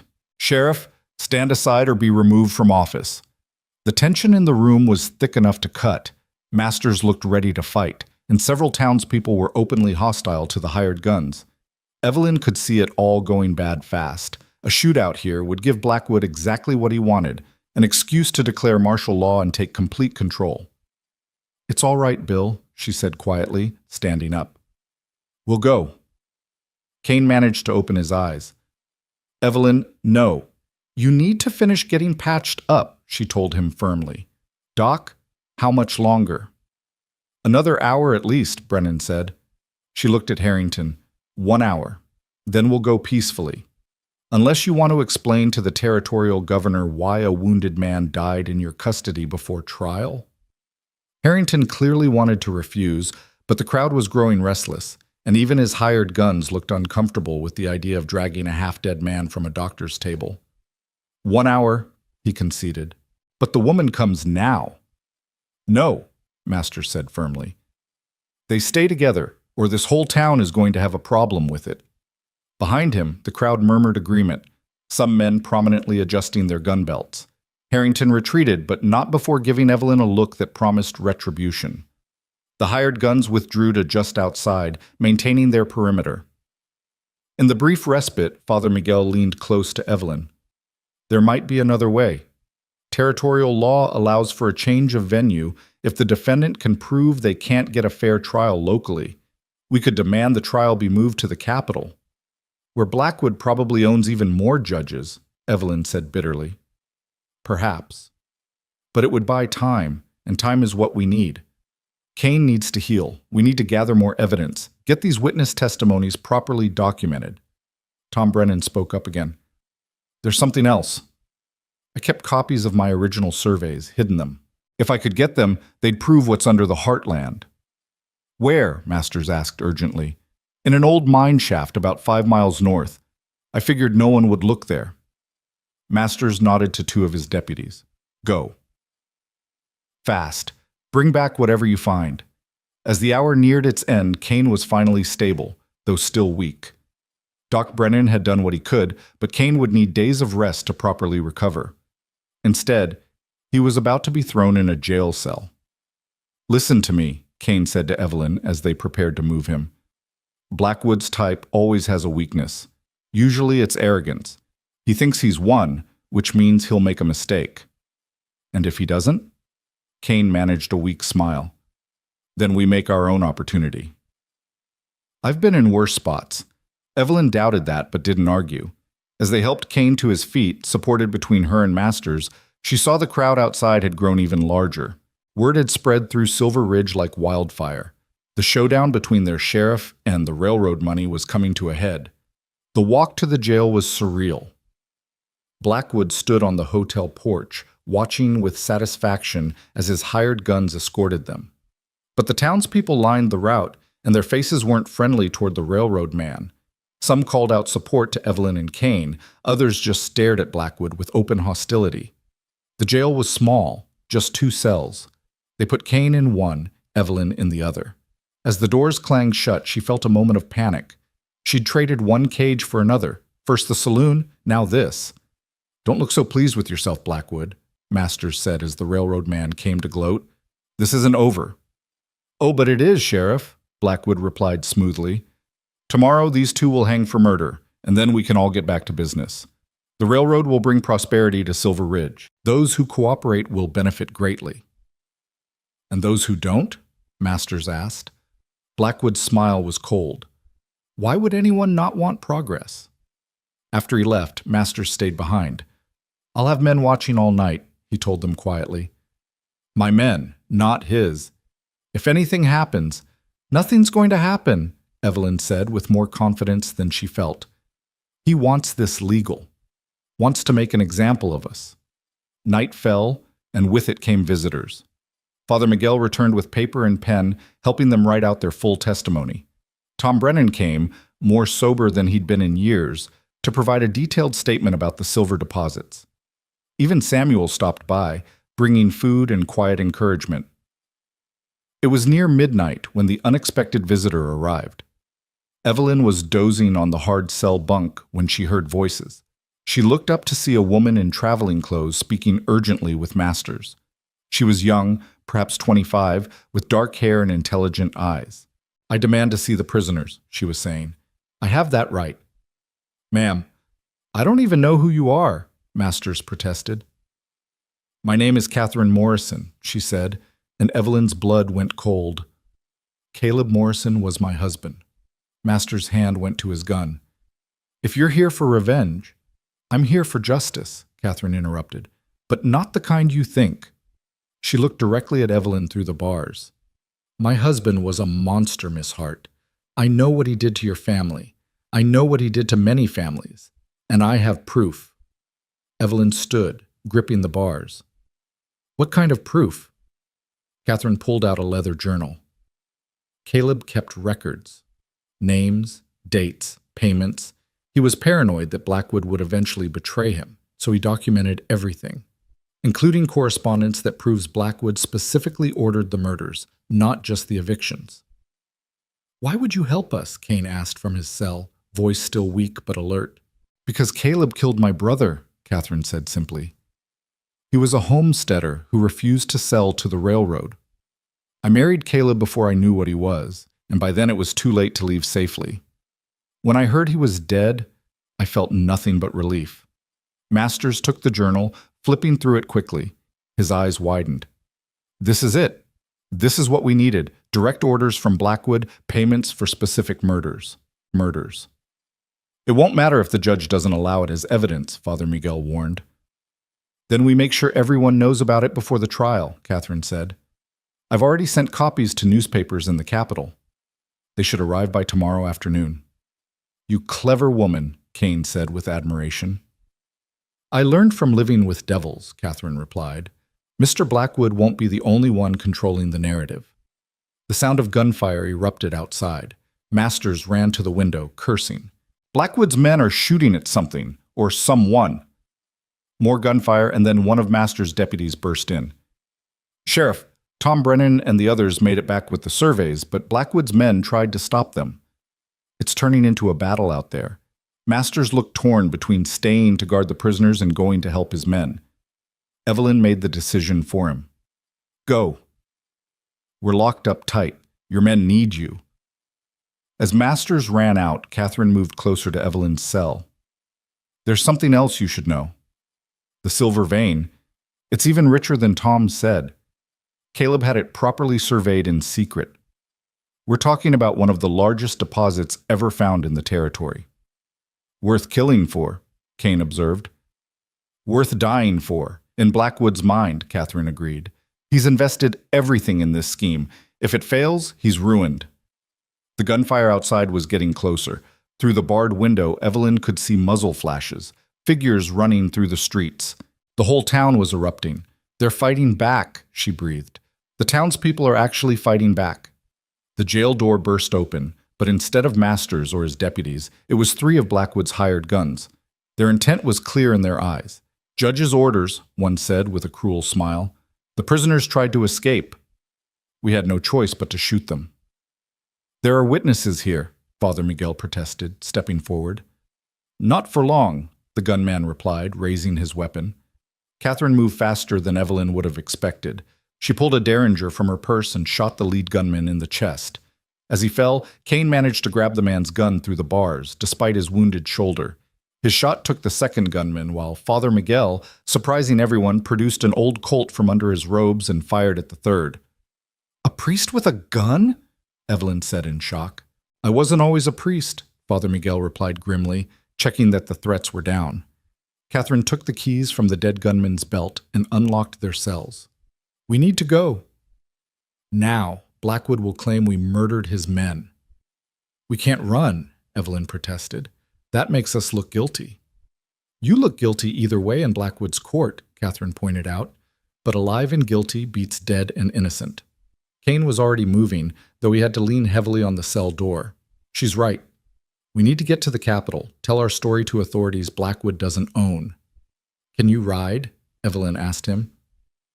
I'll ride or die trying, he replied. They emerged from the jail into chaos. The main street of Silver Ridge had become a battlefield. On one side, Blackwood's hired guns had taken cover behind water troughs and wagons. On the other, the townspeople, miners, shopkeepers, even some of the saloon girls, were fighting back with whatever weapons they had. Masters was in the middle of it, directing the defense. When he saw them, he didn't look surprised. Go, he shouted over the gunfire. Get to the capital. We'll hold them here. Bill, Evelyn started. This is our town, he said firmly. We should have stood up to bullies like Blackwood long ago. Now get! They made their way to the livery stable, dodging bullets and ducking through alleys. The horses were panicked by the gunfire, but Evelyn managed to calm Duchess while Catherine helped Kane onto his mount. I'm coming with you, Catherine said, saddling another horse. It'll be dangerous, Kane warned. My life's been dangerous since I married Caleb, she replied. At least now the danger has purpose. As they prepared to ride out, Tom Brennan appeared, clutching a leather satchel. The surveys, he gasped, handing them to Evelyn. The real ones. Don't let Blackwood win. Come with us, she urged. No, my place is here. Been running from myself in a bottle for too long. Time to stand for something. He pulled out an old rifle. Besides, someone needs to tell your story if you don't make it. They rode hard into the darkness, the sound of battle fading behind them. Evelyn looked back once to see flames rising from parts of Silver Ridge. Whether from Blackwood's men or the defenders, she couldn't tell. We're outlaws now, Catherine said, riding beside her. We were always outlaws, Kane replied from her other side, his voice tight with pain but determined. The moment we stood against men like Blackwood, the law was never going to be on our side. Then we make our own law, Evelyn said, thinking of her father's words about standing for what's right, even when it costs everything. They rode through the night, three unlikely allies bound by loss and a thirst for justice. Behind them, Silver Ridge burned. Ahead, the capital waited with its own dangers and possibilities. But for the first time in 3 years, Evelyn felt truly alive. She wasn't running from her past anymore. She was riding towards something, even if she wasn't sure what. The moon rose full and bright, illuminating the desert landscape in silver light. How appropriate, Evelyn thought, that silver should light their way. The very thing Blackwood killed for might be the thing that destroyed him, if they could stay alive long enough to use it. There, Kane pointed to dust clouds on the horizon. Riders, coming fast. Blackwood's men? Catherine asked. Most likely. He can't let us reach the capital with this evidence. Evelyn checked her rifle, the familiar weight comforting in her hands. Then we don't let them stop us. They spurred their horses faster, racing against time and the killers behind them. The chase was on, and this time Evelyn swore she wouldn't be the one left picking up the pieces. This time she'd be the storm that others feared. The riders behind them were gaining. Evelyn could make out at least 6 figures in the moonlight, and they were pushing their horses hard. These weren't ordinary hired guns. They rode like men who'd spent their lives in the saddle, probably remnants of the Black Raven gang who'd been out on raids when the Devil's Canyon attack happened. We can't outrun them, Kane said, his voice strained. The hard riding was taking its toll on his wounded shoulder. Then we don't run, Evelyn replied, spotting a cluster of rocks ahead that would provide good cover. We make our stand there. They reached the rocks just as the first shots rang out, bullets whining off the stone. The 3 of them dismounted quickly, Kane nearly falling before Catherine caught him. They took positions among the boulders, checking their ammunition. 6 of them, 3 of us, and 1 wounded, Catherine assessed grimly. Not the best odds. I've had worse, Kane said, though his face was pale in the moonlight. The attackers spread out, trying to flank them. Evelyn could hear them calling to each other, coordinating their assault. These men knew their business. Miss Hart, one called out, Mr. Blackwood wants to make you an offer. Come back peaceful-like, and he'll make sure you get a fair trial, even pay for a real lawyer from back east. Like the fair trial he planned with a bullet in the jail, Evelyn shouted back. That was a misunderstanding. Some of the boys got overzealous. Mr. Blackwood was quite upset about it. I'll bet he was, Kane muttered. Upset they failed. The spokesman continued. You can't win this. Even if you somehow get past us, Blackwood has connections everywhere. You'll never make it to anyone who'll listen. Maybe not, Evelyn replied, sighting down her rifle. But we're going to try. She fired, her shot catching one of the flanking riders in the shoulder, spinning him off his horse. The night erupted in gunfire, muzzle flashes lighting up the darkness like deadly fireflies. Catherine proved to be a surprisingly good shot, dropping another attacker with careful, measured fire. Caleb insisted I learn, she explained between shots. Said a gang leader's woman needed to be able to defend herself. Ironic that I'm using his lessons against his associates. Kane, despite his wound, was deadly accurate with his pistol, forcing the attackers to keep their distance. But they were running low on ammunition, and the outlaws knew it. They're going to rush us soon, Kane warned. When they do, he was cut off by the sound of more horses approaching. Evelyn's heart sank. Reinforcements for Blackwood. But then she heard a familiar voice shouting, "For Silver Ridge!" Sheriff Masters and a dozen townsmen came charging out of the darkness, guns blazing. The outlaws, caught between two forces, broke and scattered. Some tried to flee, only to be ridden down.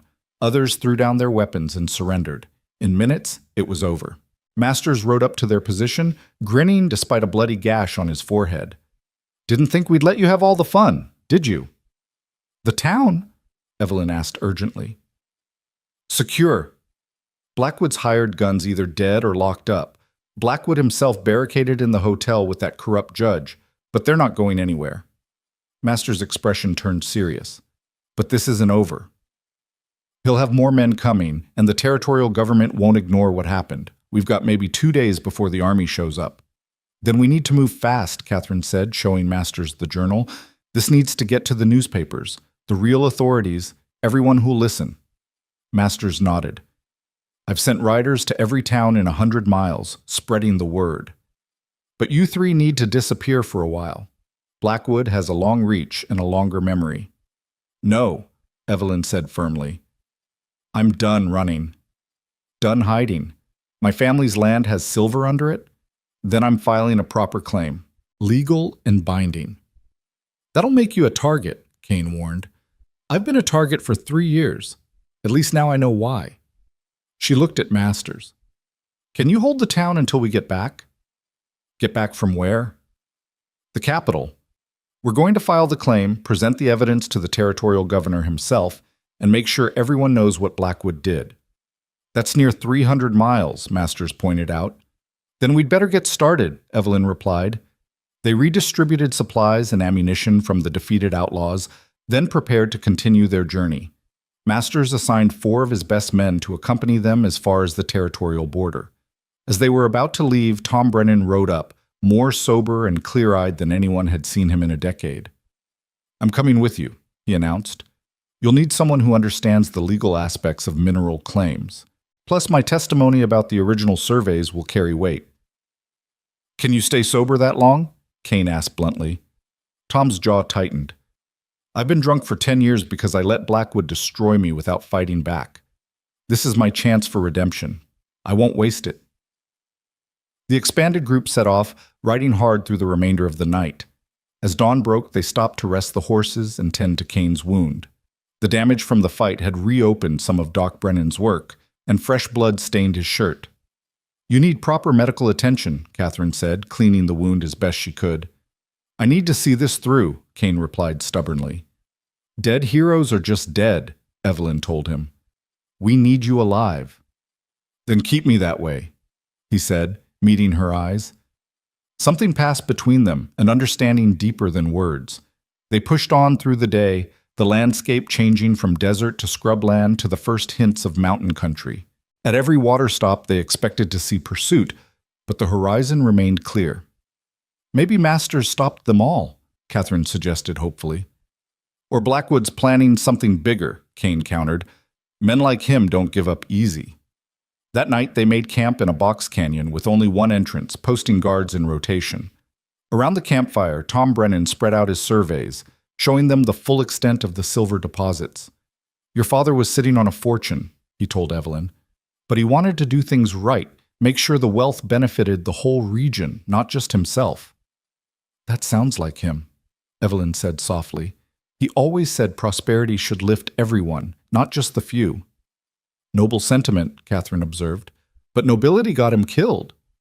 "No," Evelyn corrected. "Greed got him killed. Blackwood's greed." "What will you do?" Kane asked.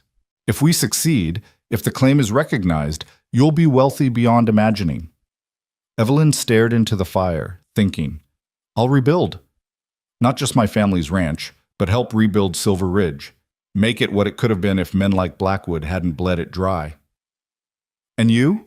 She asked Kane. What will you do when this is over? Find another job, another hunt, he said automatically, then paused. Or maybe it's time I stopped hunting.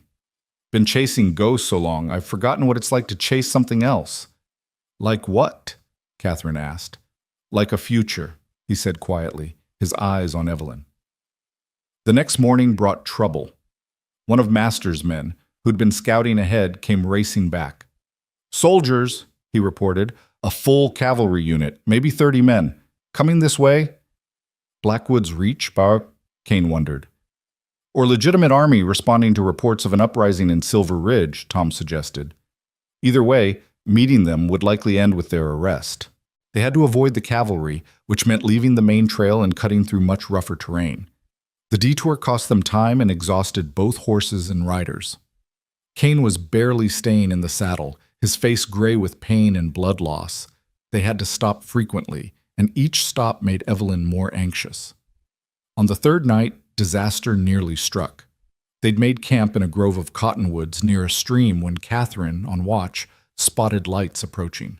Not torches or lanterns, but the steadier glow of military lamp. The cavalry found us, she whispered urgently, waking the others. They grabbed what they could and scattered into the darkness, leading their horses on foot through the stream to hide their tracks. Behind them, they could hear soldiers entering their abandoned camp, shouting orders to search the area. For hours they crept through the darkness, Kane leaning heavily on Evelyn, barely conscious. Finally, as dawn approached, they found shelter in an abandoned mine shaft Tom remembered from his surveying days. We can't keep this up, Catherine said, looking at Kane's deteriorating condition. He needs help. There's a town about 10 miles from here, Tom said. Prosperity. It's got a doctor and a telegraph office. And probably wanted posters with our faces on them, Evelyn pointed out. Maybe. But Kane will die if we don't get him help.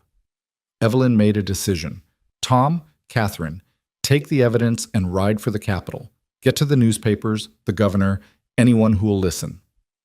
What about you? Catherine asked. I'm taking Kane to that doctor. Then we'll catch up. That's suicide, Tom protested. You'll be recognized. Maybe.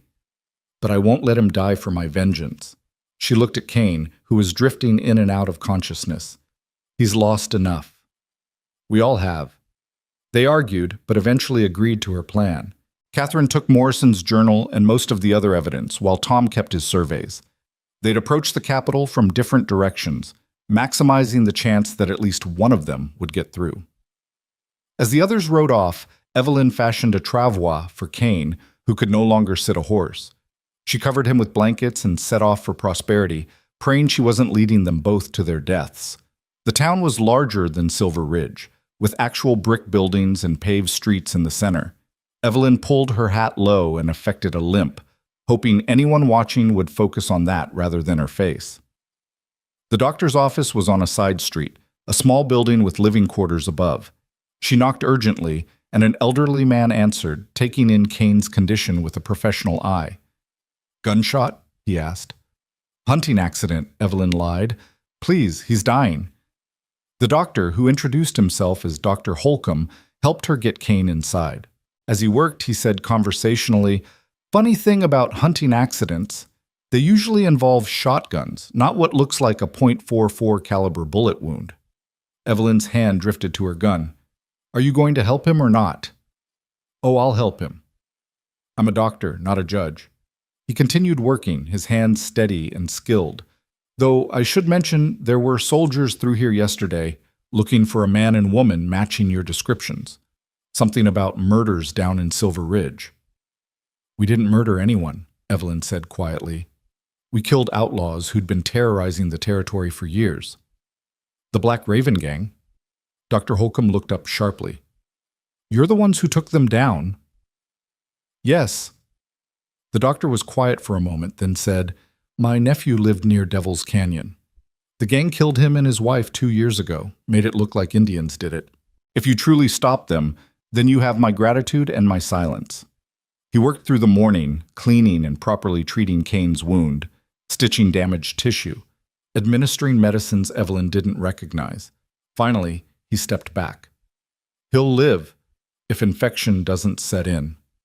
But he needs rest, at least a week before he can travel. We don't have a week, Evelyn said desperately. Then you don't have him, the doctor said bluntly. Move him now, and he dies. Simple as that. Evelyn slumped in a chair, exhausted and defeated. They'd come so far, fought so hard, and now they were trapped by Kane's own body. There might be another way, Dr. Holcomb said thoughtfully. My brother runs a freight company. Has a wagon going to the capital tomorrow with medical supplies. If your friend is stable by then, you could travel hidden in the wagon. Why would you help us? Because the Black Ravens killed my nephew, the doctor said simply. And because I've heard of Richard Blackwood. Men like him are a cancer on this territory. If you're standing against him, then I'll help however I can. That night, while Kane slept under the influence of laudanum, Evelyn sat by his bedside and planned. Catherine and Tom should reach the capital within 2 days. If she and Kane could get there even a few days after, they might still be able to support their testimony. Kane woke briefly near midnight, his eyes focusing on her face. You should have left me, he said weakly. Probably, she agreed, but I've gotten used to having you around. You're a hard habit to break, Jonas Kane. He managed a smile. Likewise, Evelyn Hart. Rest now, she told him. Tomorrow we hide in a wagon like common criminals. We are criminals according to Blackwood's law. Then we'll be the best damn criminals the territory has ever seen. The next morning, Dr. Holcomb's brother arrived with his freight wagon. He was a taciturn man who asked no questions, simply helped load Kane into a hidden compartment among the medical supplies. Evelyn squeezed in beside him, her rifle close at hand. 2 days to the capital, the driver said. Try not to die back there. Blood's hard to explain to inspectors. As the wagon rolled out of prosperity, Evelyn allowed herself a moment of hope. They were battered, wounded, and wanted, but they were still moving forward. The evidence was on its way to people who could use it, and she had kept Kane alive, just as he had helped keep her soul from completely darkening. Through a crack in the wagon's side, she could see the mountains in the distance, and beyond them, somewhere, lay the capital with its promises of justice or judgment. Either way, she thought, gripping Kane's hand as he slept, they would face it together. The wagon hit a rut, jostling them, and Kane groaned in his sleep. Evelyn steadied him, whispering promises she wasn't sure she could keep about safety and rest, and a future beyond violence. But for now, in this dark, cramped space that smelled of medicines and hope, she let herself believe they might actually make it. 2 days. 2 days to the capital, to the confrontation that would determine everything. 2 days to figure out how to bring down a man with all the money and power, with only truth and determination as weapons. The wagon rolled steadily through the night, each bump and rut sending fresh pain through Kane's wounded shoulder, despite the laudanum Dr. Holcomb had provided. Evelyn held him steady, her arms aching from the constant tension of keeping them both stable in the cramped compartment. Through the thin walls, she could hear the driver occasionally talking to his horses, the normal sound strangely comforting after days of gunfire and pursuit. On the morning of the second day, they stopped at a way station to water the horses. Evelyn heard voices outside, official sounding, and her hand went to her rifle. Military inspection, from the sounds of it. She held her breath as Boots approached the wagon. "What's your cargo?" a young soldier's voice asked. "Medical supplies for St. Mary's Hospital in the capital," the driver replied calmly. "Got the paperwork right here?" There was rustling of papers, then the soldier said, "Mind if we check?" "We're looking for fugitives from Silver Ridge, man and woman, both armed and dangerous." "Check all you want," the driver said, "though I'd be careful with them medicine bottles. Some of that stuff's worth more than you make in a year." Evelyn heard the wagon's rear gate open, felt the vehicle shift as someone climbed in. Light filtered through cracks as boxes were moved. The soldier was being thorough, working his way methodically through the cargo. He was only feet away from their hidden compartment. Kane stirred in his sleep, a soft groan escaping his lips. Evelyn pressed her hand over his mouth, her heart pounding so loud she was sure the soldier would hear it. The searching sound stopped. "What was that?" the soldier asked. "What was what?" The driver responded. Only thing in there besides medicine is maybe some rats. They get in sometimes looking for the grain we use for packing. There was a long pause, then the soldier climbed out. Seems clear. But if you see anyone suspicious on the road, you report it, understood? Yes, sir. Absolutely, sir, the driver agreed. The inspection party moved on, and after what felt like hours but was probably only minutes, the wagon started rolling again. Evelyn finally allowed herself to breathe, her hand still trembling from the close call. Kane's eyes were open, fully conscious for the first time since they'd left Prosperity. Quick thinking, he whispered. You nearly gave us away, she whispered back, though there was relief in her voice at seeing him lucid. Sorry. The dreams? He trailed off, his expression darkening. I was back at Cedar Falls trying to save them. Evelyn understood.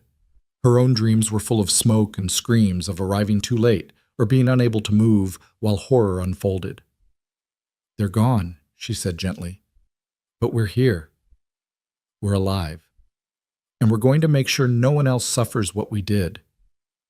The rest of the journey passed without incident, though Evelyn remained tense, listening for any sign of pursuit or discovery. As they neared the capital, the traffic on the road increased. Through her small viewing crack, she could see other wagons, riders, even a few automobiles, rare sights that spoke of the capital's relative prosperity. The city itself was unlike anything in the frontier territories. Buildings of brick and stone rose 3 and 4 stories high. Streets were paved with cobblestones, and gas lamps lined the main thoroughfares. The wagon wound through increasingly crowded streets until finally stopping behind a large building.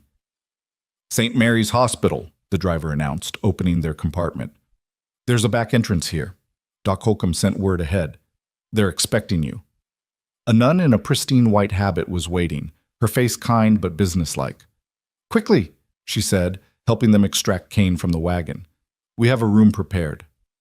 They were whisked through corridors that smelled of carbolic and soap, finally reaching a small private room. As nurses tended to Kane, the nun, who introduced herself as Sister Margaret, turned to Evelyn. Dr. Holcomb's telegram said you needed sanctuary as well as medical care. You're safe here. The church grounds are considered neutral territory. Even the territorial authorities need special permission to enter. Thank you, Evelyn said, though she kept her rifle close. She'd learned that safety was often an illusion. There's someone waiting to see you, Sister Margaret continued. She said you'd know her, Catherine? Relief flooded through Evelyn. She made it? Arrived yesterday with an older gentleman. They've been quite busy from what I understand. She's in the chapel. Evelyn found Catherine kneeling in a pew, though she doubted the woman was praying. Her suspicion was confirmed when Catherine looked up, her expression all business. Thank God you made it, Catherine said, embracing her briefly. Tom's at the newspaper office. The editor was skeptical at first, but once he saw Morrison's journal and the surveys, he became very interested. The morning edition tomorrow will have everything. And the authorities? That's more complicated. The territorial governor is cautious. He's agreed to meet with us, but not until he sees how the public reacts to the newspaper story. Politics, she said with disgust. What about Blackwood? Catherine's expression darkened. He arrived yesterday with a small army of lawyers and that corrupt judge. They're claiming the Silver Ridge incident was an armed insurrection against legitimate authority. There's talk of bringing in federal troops. Let them come, Evelyn said grimly. We have the truth. The truth doesn't always win, especially when the other side has money and influence. Catherine paused, then added, There's something else. Tom discovered something while researching at the land office. Your father did file a mineral claim secretly, just days before he died. It was witnessed by Father Miguel and Sheriff Masters. Evelyn's breath caught. Then legally, you own the mineral rights to that land. Blackwood can't touch it without your permission. That's why he needed your family dead, to break the chain of ownership. The implications hit Evelyn like a physical blow. Her father had known, had tried to protect their future, and had died for it. Where's the claim document? Tom has it. He's making copies, distributing them to various lawyers and officials, making sure it can't disappear. Over the next 2 days, they prepared for battle, though this fight would be waged with words and laws rather than guns. Kane slowly improved, able to sit up and contribute to their strategy sessions. Tom had sobered up completely, his mind sharp as he navigated the complex legal waters they found themselves in. The newspaper story broke like thunder across the capital. The headline screamed, "Massacre for Money. Railroad magnate accused of ordering family murders for silver rights." The evidence was laid out in damning detail: Morrison's journal entries, Blackwood's signed payment authorizations, testimony from Catherine about her husband's activities. The public reaction was immediate and fierce. Crowds gathered outside Blackwood's hotel, demanding justice. The governor could no longer remain neutral, announcing a formal inquiry to begin immediately. The hearing was held in the Territorial Court building, a grand structure meant to impress and intimidate. Evelyn wore a borrowed dress, feeling strange without her rifle, though she'd insisted on keeping her father's Colt hidden in her purse. Kane was beside her, still pale but steady, while Tom and Catherine sat behind them. Blackwood entered with his entourage of lawyers, looking confident despite the public outcry. He was dressed impeccably, every inch the successful businessman, and his expression suggested this was all a minor inconvenience. The territorial governor himself presided, a gray-haired man named Wallace, who'd held the position for a decade. He called the hearing to order with obvious reluctance. "This is not a criminal trial," he began carefully. "This is an inquiry into the events at Silver Ridge and the allegations made against Mr. Richard Blackwood. We will hear evidence and testimony that then I will decide what, if any, formal charges should be filed." Blackwood's lead lawyer, a snake named Pemberton, immediately stood. "Governor Wallace, we object to this entire proceeding. My client is a respected businessman who has brought prosperity to this territory. These accusations come from admitted killers who murdered over a dozen men, including legitimate security personnel. Personnel who were identified as the Black Raven Gang," Tom Brennan interrupted, standing. "I have testimony from survivors confirming their identity." "The testimony of criminals trying to save their own necks," Pemberton countered smoothly. The governor raised his hand for silence. "We will hear all evidence in proper order. Miss Hart, as the primary accuser, you may present your case." Evelyn stood, her voice steady despite the weight of every eye in the room. 3 years ago, my family was murdered. My father, mother, and brother burned alive in their home. I survived only because I was hidden in our root cellar, where I listened to them die." She had to pause, steadying herself. Kane's hand briefly touched hers, a small gesture of support. "I thought it was random violence," she continued. "Outlaws doing what outlaws do. But it wasn't random. They were killed because my father had discovered silver on our land and filed a legal claim. They were killed because Richard Blackwood wanted that silver." She presented the evidence methodically: Morrison's journal, the payment records, the surveys showing the silver deposits. Tom testified about his original geological survey and how Blackwood had destroyed his career when he wouldn't sell the information. Catherine spoke about her husband's activities, the murders he'd bragged about committing for Blackwood. Throughout it all, Blackwood sat calmly, occasionally whispering to his lawyers, showing no emotion as his crimes were laid bare. When it was the defense's turn, Pemberton stood with theatrical confidence. "This is all very tragic, but where is the proof that Mr. Blackwood ordered these deaths? We have payment records, yes. My client hired security to protect railroad interests. That some of these men may have had criminal pasts was unknown to him. We have the journal of a dead outlaw, which could easily be fabricated. We have testimony from a drunk surveyor and the widow of a criminal, both with reasons to lie." "Are you calling me a liar?" Tom stood angrily. "I'm saying you're a drunk who lost his position due to incompetence and now seeks revenge on the man you blame for your failures. That's not—" "And Mrs. Morrison," Pemberton continued, turning to Catherine, "you claim your husband was a monster, yet you stayed with him for years. Either you were complicit in his crimes, making your testimony worthless, or you're lying now to avoid prosecution yourself." Catherine's face flushed, but before she could respond, Pemberton produced his own evidence: documents suggesting Tom had been fired for falsifying surveys, witnesses who claimed to have seen Evelyn and Kane murder innocent men in cold blood.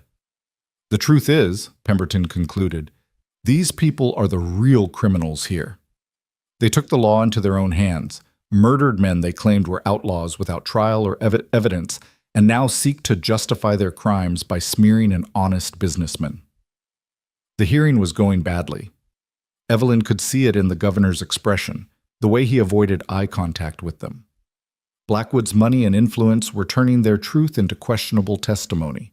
That's when the doors burst open and Sheriff Masters walked in, dusty from hard travel and accompanied by 6 men from Silver Ridge, including Samuel the piano player and, surprisingly, 3 of Blackwood's former hired guns in shackles. "Governor Wallace," Masters announced, "I have additional evidence and witnesses." "This is highly irregular," Pemberton protested. "So is massacring families for silver," Masters shot back. He approached the bench. These 3 men were part of Blackwood's force in Silver Ridge. They've agreed to testify in exchange for reduced sentences. The first hired gun, a scarred man named Dell, took the witness chair nervously. "Mr. Blackwood hired us through Judge Harrington," he said without preamble. "Told us to clean out the town, make it look like the townspeople started it. Said once they were gone, he'd own everything worth having." "He's lying to save himself," Pemberton argued. "Then how about this?" Masters produced a telegram. This was sent from Blackwood to Judge Harrington 2 days before the Silver Ridge fight. It says, and I quote, "Eliminate all witnesses. Heartwoman priority. Make it look like escape attempt." The courtroom erupted. Blackwood's calm finally cracked as he stood, shouting, "That's a forgery!" "The telegraph office confirmed it came from your hotel," Masters continued calmly, "paid for by your assistant, charged to your account." But Pemberton wasn't done. Even if genuine, this telegram could mean anything. Eliminate could mean legally, through proper arrest. "My client is being railroaded by a conspiracy of frontier vigilantes." Governor Wallace called for order, but Evelyn could see he was overwhelmed. This was beyond his political comfort zone, a case that could define or destroy his career. That's when Kane stood, speaking for the first time. "Governor, there's one more piece of evidence. Something that proves Blackwood's guilt beyond any doubt." Everyone turned to him as he continued. "I've been hunting the Black Raven gang for 2 years, following their trail of death across 3 territories. In each case, they targeted specific families who owned land along proposed railroad routes. But here's what I discovered. There was never going to be a railroad through Silver Ridge." "What?" Even Blackwood looked surprised. "I checked with the Railroad Commission. The proposed route was rejected 6 months ago due to terrain issues, but Blackwood kept the fiction alive because he'd discovered something more valuable than railway right-of-way: mineral deposits. Not just in Silver Ridge, but across the entire region." Kane produced a map, marked with X's. Each X is a family the Black Ravens hit. Each one sits on valuable mineral deposits: silver, copper, even gold. Blackwood wasn't building a railroad empire. He was building a mining empire, using murder to get the land cheap. "Speculation," Pemberton said, but his voice had lost its confidence. "Not speculation," Tom Brennan said, standing again. "I surveyed all these locations years ago. The geological reports were filed, but then mysteriously disappeared. Except," he smiled grimly, "I kept copies. Personal copies hidden away. They show rich deposits at every single location where families were murdered." The courtroom was silent as Tom spread out survey after survey, each one corresponding to a murdered family, each one showing valuable minerals. The pattern was undeniable. Blackwood stood slowly, his face cold. "You think you've won? I own judges, senators, even generals. You're nothing but frontier trash playing at justice. I'll be free within a week, and when I am, I'll destroy every one of you." "No," a new voice said from the back of the room. "You won't." Everyone turned to see a distinguished man in an expensive suit entering the courtroom. Evelyn didn't recognize him, but Blackwood went pale. "Mr. Vanderbilt," the governor stood respectfully. The man nodded to the governor, then addressed the room. "Cornelius Vanderbilt, Jr., representing the Eastern Investment Consortium. We've been watching Mr. Blackwood's activities with growing concern. Bad for business, you understand, when one of our associates engages in mass murder." "Cornelius, I can explain," Blackwood started. "No need," Vanderbilt cut him off. "We've conducted our own investigation. The consortium is withdrawing all financial support from your enterprises, effective immediately. Furthermore, We'll be cooperating fully with any criminal prosecution. Blackwood looked like he'd been punched. Without the consortium's backing, his empire would crumble within days. Governor Wallace, sensing which way the wind was blowing, stood decisively. Based on the evidence presented, I'm ordering the immediate arrest of Richard Blackwood on charges of conspiracy to commit murder, fraud, and corruption. Judge Harrington is likewise to be arrested pending investigation. The courtroom erupted as marshals moved to arrest Blackwood. He tried to run but didn't get far. Kane's fist dropped him with a single blow. That's for Cedar Falls, Kane said quietly, standing over the unconscious railroad magnate. As Blackwood was dragged away, Pemberton quickly distanced himself, claiming he'd been deceived by his client. The other lawyers scattered like rats from a sinking ship. Governor Wallace approached Evelyn. Miss Hart, the territory owes you an apology and a debt. Your father's mineral claim will be recognized immediately. The wealth under your land is yours by right. And the murder charges against us? Kane asked. What murder charges? Wallace said with a political smile. I see only heroes who stopped a dangerous gang of outlaws. The territory might even owe you a reward. Outside the courthouse, a crowd had gathered, word of Blackwood's arrest spreading quickly. As Evelyn emerged, someone started clapping, then another. Soon the entire crowd was applauding, some calling her a hero, others simply expressing relief that justice had been done.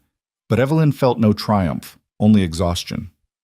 It's over, she said to Kane. The legal part, maybe, he replied. But Blackwood was right about one thing. He has friends, influence. This isn't finished. As if to prove his point, a shot rang out. Evelyn felt something tug at her dress. Then Kane was pushing her down, covering her with his body as more shots followed. Screams erupted from the crowd as people scattered. Sniper, Kane identified, pointing to a building across the street. Probably Blackwood's insurance policy. Masters and his men were already moving, converging on the building. Tom and Catherine had taken cover behind a fountain, Tom shielding Catherine despite having no weapon. We need to move, Kane said, but as they started to rise, more shots drove them back down. That's when Evelyn saw him, Vanderbilt, calmly walking through the gunfire as if on a Sunday stroll. He raised a hand and suddenly the shooting stopped. Men in dark suits emerged from various positions, surrounding the sniper's building. Within moments, they dragged out a struggling gunman. Mr. Blackwood's remaining assets have been secured, Vanderbilt announced to no one in particular. There will be no more interference. He approached Evelyn and Kane. Miss Hart, Mr. Kane, the consortium would like to make you a business proposition. Your land silver is valuable, but extracting it properly requires capital, expertise. We could be partners. I'd rather deal with the devil I know, Evelyn said flatly. Vanderbilt smiled. Wise. But the offer stands, should you reconsider. He tipped his hat and walked away, his men falling in behind him like shadows. As the chaos settled, Evelyn realized they were truly free. Blackwood was finished, his hired killers dead or arrested, his empire crumbling. She owned her land and its wealth free and clear. She'd gotten her vengeance and her justice. So why did she feel so empty? That evening, they gathered in the hotel bar. Evelyn, Kane, Tom, Catherine, and Masters. The sheriff had to return to Silver Ridge in the morning to oversee the town's recovery. Tom was already making plans to restart his surveying business, his reputation restored by the day's revelations. Catherine spoke of traveling east, starting fresh where the Morrison name meant nothing. And you? Masters asked Evelyn. What will you do with your fortune? She stared into her whiskey, thinking. First, I bury my family properly. Then, I don't know. The silver was my father's dream, not mine. You could rebuild the ranch, Tom suggested. Make it what your family wanted. Maybe. She looked at Kane. What about you? Off to another hunt?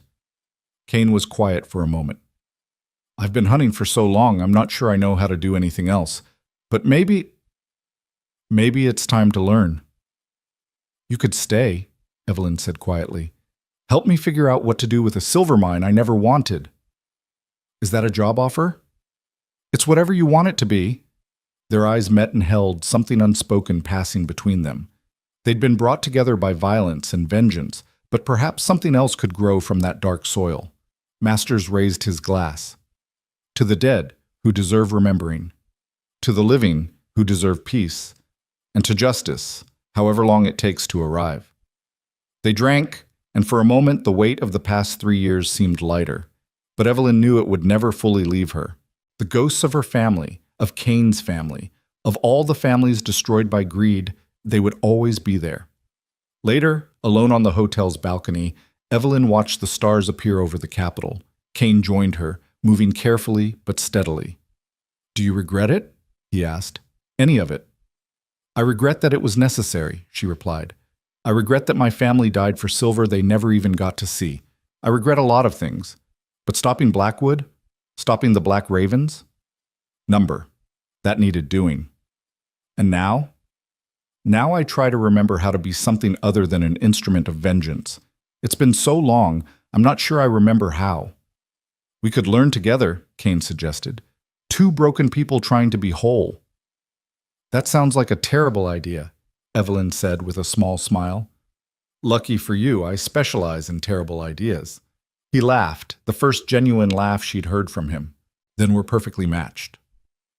As the night deepened around them, Evelyn allowed herself to imagine a future that didn't involve gunfire and blood. It was a fragile vision, uncertain and untested, but it was something. After 3 years of living for revenge, she finally had a reason to live for something else. Tomorrow, she would return to Silver Ridge. She would bury her dead, claim her inheritance, and begin the long work of building something from the ashes. It wouldn't bring her family back, wouldn't erase the pain, but perhaps it could honor their memory in a way that vengeance never could. The ghosts would always be with her, she knew, but maybe, with time and with help from the damaged man beside her, she could learn to live with them rather than for them. The thought terrified her almost as much as facing down outlaws had, because hope was so much more dangerous than hatred. But as Cain's hand found hers in the darkness, she decided it was a risk worth taking. In the street below, life went on, people laughing, arguing, living their lives unaware of the drama that had unfolded in their midst. Soon, Evelyn Hart would be just another story, another tale of frontier justice to be embellished with each telling. But for now, in this moment, she was just a woman on a balcony with a man who understood her darkness, looking at stars that didn't care about human grief or human justice, finding in their ancient light a kind of peace she'd thought lost forever. The silver could wait, the future could wait.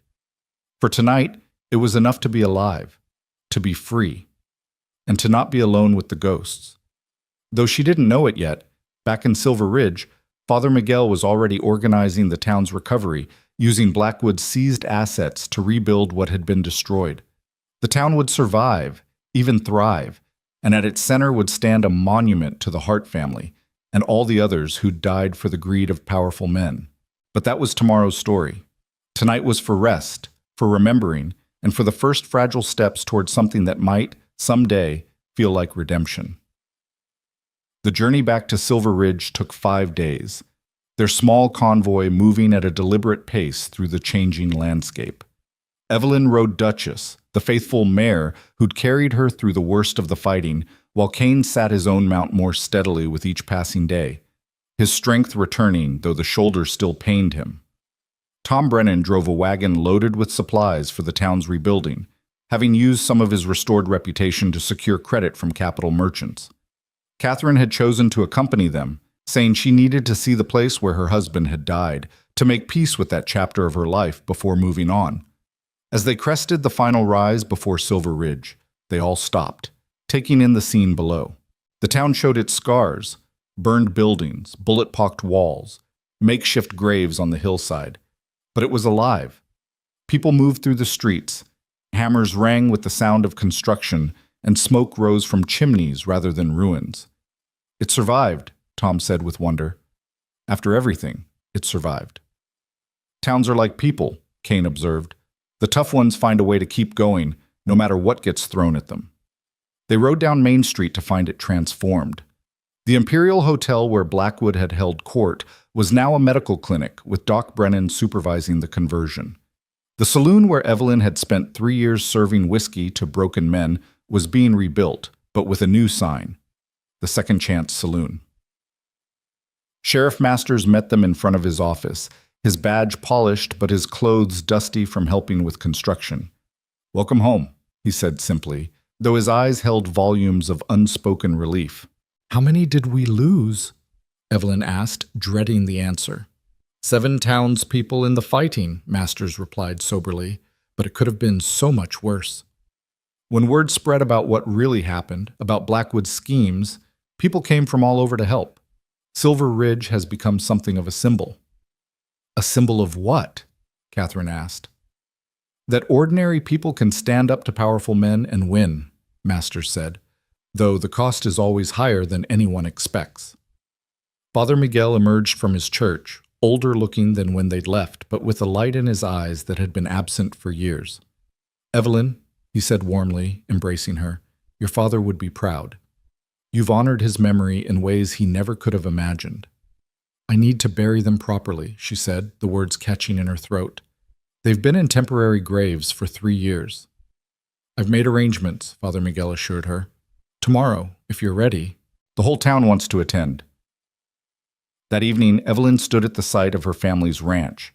The burned timbers had been cleared away, leaving only the stone foundation and the chimney standing like a monument to what had been. The root cellar where she'd hidden that terrible night was still there, its wooden door weathered but intact. Cain found her there as the sun set, painting the desert in shades of gold and crimson. You don't have to do this alone, he said quietly. This is where it happened, she said, her voice distant. Right here, my father tried to reason with them. Over there, Tommy made his stand. And there, she pointed to a spot near what had been the barn, my mother died trying to protect the horses. She loved those horses. Cain stood beside her, solid and quiet, letting her speak or not as she needed. I keep thinking I should feel different, she continued. Blackwood's finished, the gang is dead, justice was served. But I still feel empty, like I've been hollowed out and nothing's left to fill the space. Vengeance does that, Cain said, his voice carrying the weight of experience. You focus on it so long, make it your reason for breathing, that when it's done, you don't know how to breathe for any other reason. How do you move past it? You don't, not really. You just learn to build around it. Like this town, they're not forgetting what happened. They're building something new while keeping the memory. He paused, then added, It helps to have a reason to build, and someone to build with. She turned to look at him, seeing her own damage reflected in his storm-gray eyes, but also something else, a tentative hope that hadn't been there before.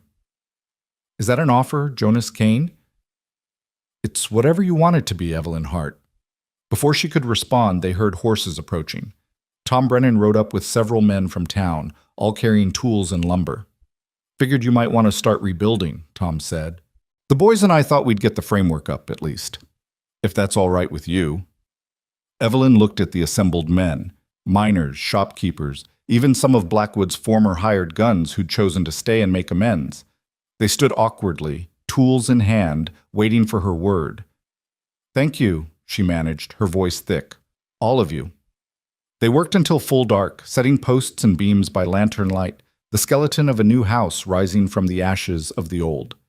It wouldn't be the same, nothing ever could be, but it would be hers, built with the help of a community that had bled for justice alongside her. The next morning dawned clear and bright for the funeral. The entire town turned out, along with people from neighboring settlements who'd heard the story. 3 coffins, her father, mother, and brother, were carried to the hillside cemetery where a section had been cleared among the wildflowers. Father Miguel spoke of redemption and justice, of the cost of standing against evil and the courage it took to rebuild after loss. But it was Tom Brennan who surprised everyone by stepping forward to speak. I knew William Hart, he said, his voice carrying clearly in the still air. He was a good man who wanted to do right by his family and his community. When he found that silver, his first thought wasn't of wealth for himself, but how it could help everyone. He died for that principle, but his daughter saw it through.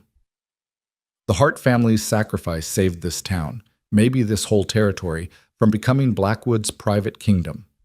We owe them more than we can ever repay. Others spoke. Masters about her father's integrity, Samuel about her mother's kindness, even Catherine about the courage it took to seek justice rather than just revenge. Through it all, Evelyn stood silent, Cain beside her, feeling the weight of 3 years lifting slowly from her shoulders. As they lowered the coffins, she finally found words. "They weren't perfect people," she said, her voice carrying across the crowd. "My father could be stubborn, my mother worried too much, and Tommy was terrible at his chores. But they were good people who didn't deserve what happened to them. None of the families did. I spent 3 years living for vengeance, and while I'm glad Blackwood and his killers faced justice, it didn't bring them back. Nothing will." She paused, looking at the assembled faces, weathered, worn, but alive with possibility. But maybe that's not the point. Maybe the point is what we do with what's left. My father found silver in this ground, but the real treasure was always the people. You stood up when it mattered. You fought when you had every reason to run. You're rebuilding when it would be easier to abandon this place. That's the legacy I want to honor, not the silver, but the spirit. As the last earth was placed on the graves, Evelyn made a decision. "Tom," she called out, "you still have those surveys?" "Of course," he replied, confused. "Good, because we're going to need them. The silver mine is going to open, but not for me. For Silver Ridge, every family that lost someone, every person who stood and fought, gets a share. This wealth belongs to the community, not to any one person." The crowd erupted in shocked murmurs. Masters stepped forward. "Evelyn, that's millions of dollars you're talking about giving away." "Not giving away," she corrected. "Investing. In the town, in the people, in making sure that what Blackwood tried to do can never happen again." "The legal complications alone," Tom started. "Which is why you're going to help me set it up properly," she told him. "A trust, or a company, whatever it takes. You know the law, you know mining, make it work." Catherine stepped forward. "I have experience with business arrangements from my late husband's enterprises. I could help structure it, if you'd have me." "I thought you were heading east," Evelyn said. "I was, but maybe I need to see something built before I can move on from what was destroyed." Over the following weeks, the plan took shape. The Silver Ridge Mining Collective was formed, with shares distributed among the townspeople based on their losses and contributions to the fight against Blackwood. Tom managed the technical aspects, Catherine the business side, and Masters ensured everything stayed legal. The first survey teams went out within a month, confirming what Tom's original work had shown. The vein was even richer than expected. Kane recovered fully, though he still favored his left shoulder on cold mornings. He'd taken to helping Masters with peacekeeping duties, his reputation ensuring that troublemakers thought twice before causing problems in Silver Ridge. But Evelyn could see the restlessness in him, the way his eyes would scan the horizon as if expecting trouble or seeking escape. "You don't have to stay," she told him one evening as they sat on the porch of her partially rebuilt house. "I know this isn't what you're used to." "I've been running for so long, I'm not sure I know how to stay still," he admitted. "Every morning I wake up expecting to saddle up and chase someone or be chased."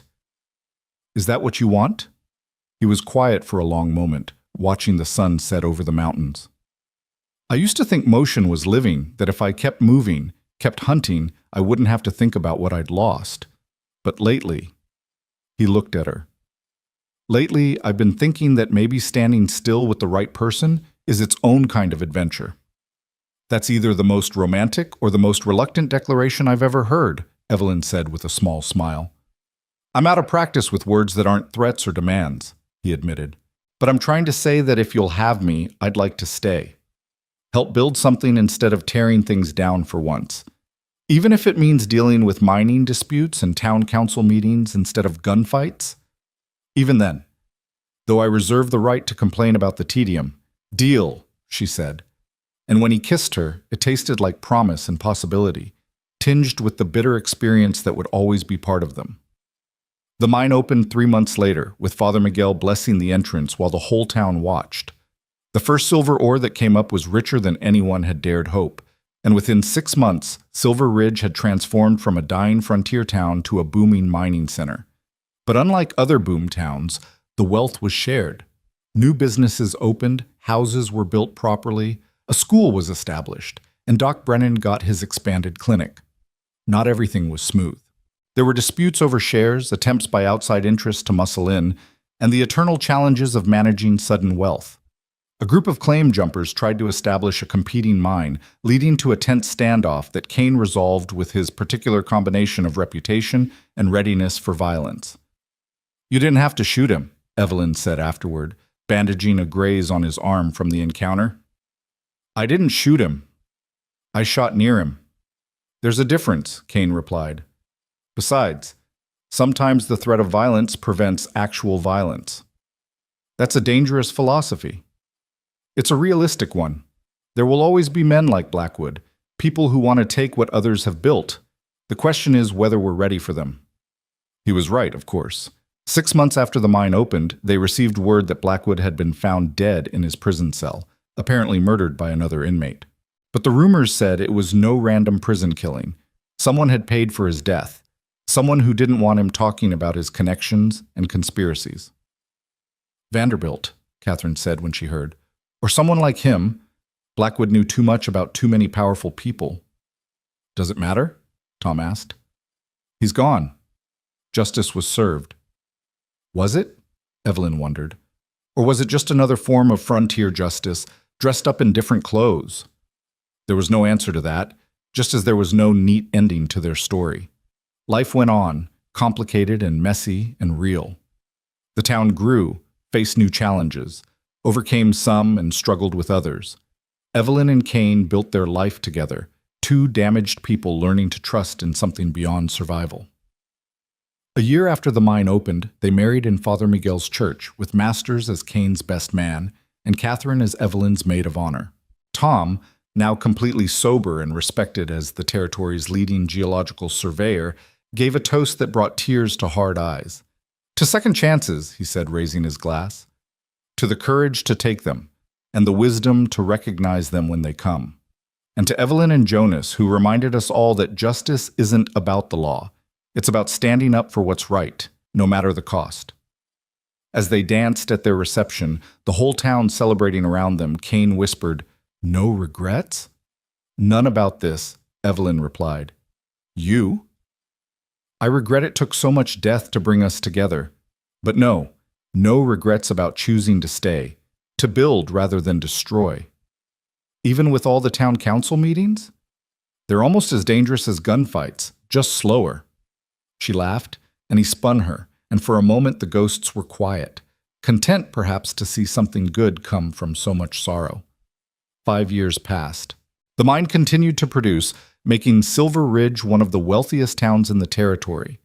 But Evelyn made sure the wealth was used wisely, investing in infrastructure, education, and helping other communities defend themselves against would-be Blackwoods. She and Kane had 2 children, a boy named William after her father, and a girl named Sarah after Kane's lost wife. Watching Kane with the children, teaching them to ride, telling them stories, carefully edited, of their adventures, Evelyn saw him finally make peace with his ghosts. "Do you ever miss it?" she asked one evening as they watched their children play in the yard of the house built where her childhood home had stood. "The hunting? The danger?" "Sometimes," he admitted. "There's a simplicity to that life. Track, hunt, capture or kill, move on. This," he gestured at their home, their children, the thriving town beyond. "This is harder, more complicated, but also more rewarding. Even the town council meetings? I've been elected sheriff now so I can arrest anyone who makes them too boring. That's not how it works. It should be." Their peace was tested, of course. Other mining companies tried to move in, sometimes with legal maneuvers, sometimes with hired guns. Each time, the town stood together, their shared prosperity making them strong. Kane's reputation helped. Few gunmen wanted to face the man who'd brought down the Black Raven gang. But it was the community's unity that truly kept them safe. Catherine had stayed, surprising everyone, including herself. She'd become the town's unofficial legal advisor and business manager. Her sharp mind and hard-earned experience invaluable in navigating the complex world of territorial commerce. She never remarried, saying once was enough for any lifetime, but she seemed content with her independence and her role in the town's success. Tom Brennan became something of a legend, the drunk surveyor who'd hidden crucial evidence and helped bring down a corrupt empire. He used his redemption to help other struggling souls, establishing a kind of informal temperance society that met in the Second Chance Saloon, of all places. It's fitting, he explained. We're better to learn to resist temptation than surrounded by it. Sheriff Masters retired after 2 years, his body no longer able to keep up with the demands of peacekeeping in a boom town. Kane took over, bringing a different kind of law enforcement, less concerned with strict legal interpretation, more focused on keeping the peace and protecting the community. You're supposed to uphold the law, a territorial administrator once told him. I uphold justice, Kane replied. Sometimes they're the same thing, sometimes they're not. I know which one the people of Silver Ridge prefer. The administrator didn't argue, perhaps remembering what had happened to the last officials who'd tried to impose their will on Silver Ridge. One day, 10 years after that night in Devil's Canyon, a young woman arrived in town, asking for Evelyn. She was perhaps 20, with haunted eyes that Evelyn recognized all too well. My family was killed by outlaws, the woman said.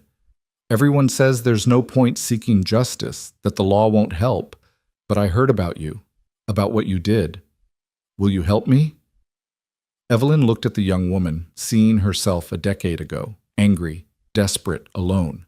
She glanced at Kane, who gave a small nod. We don't do that anymore, Evelyn said gently. But we can teach you how to seek justice properly, legally.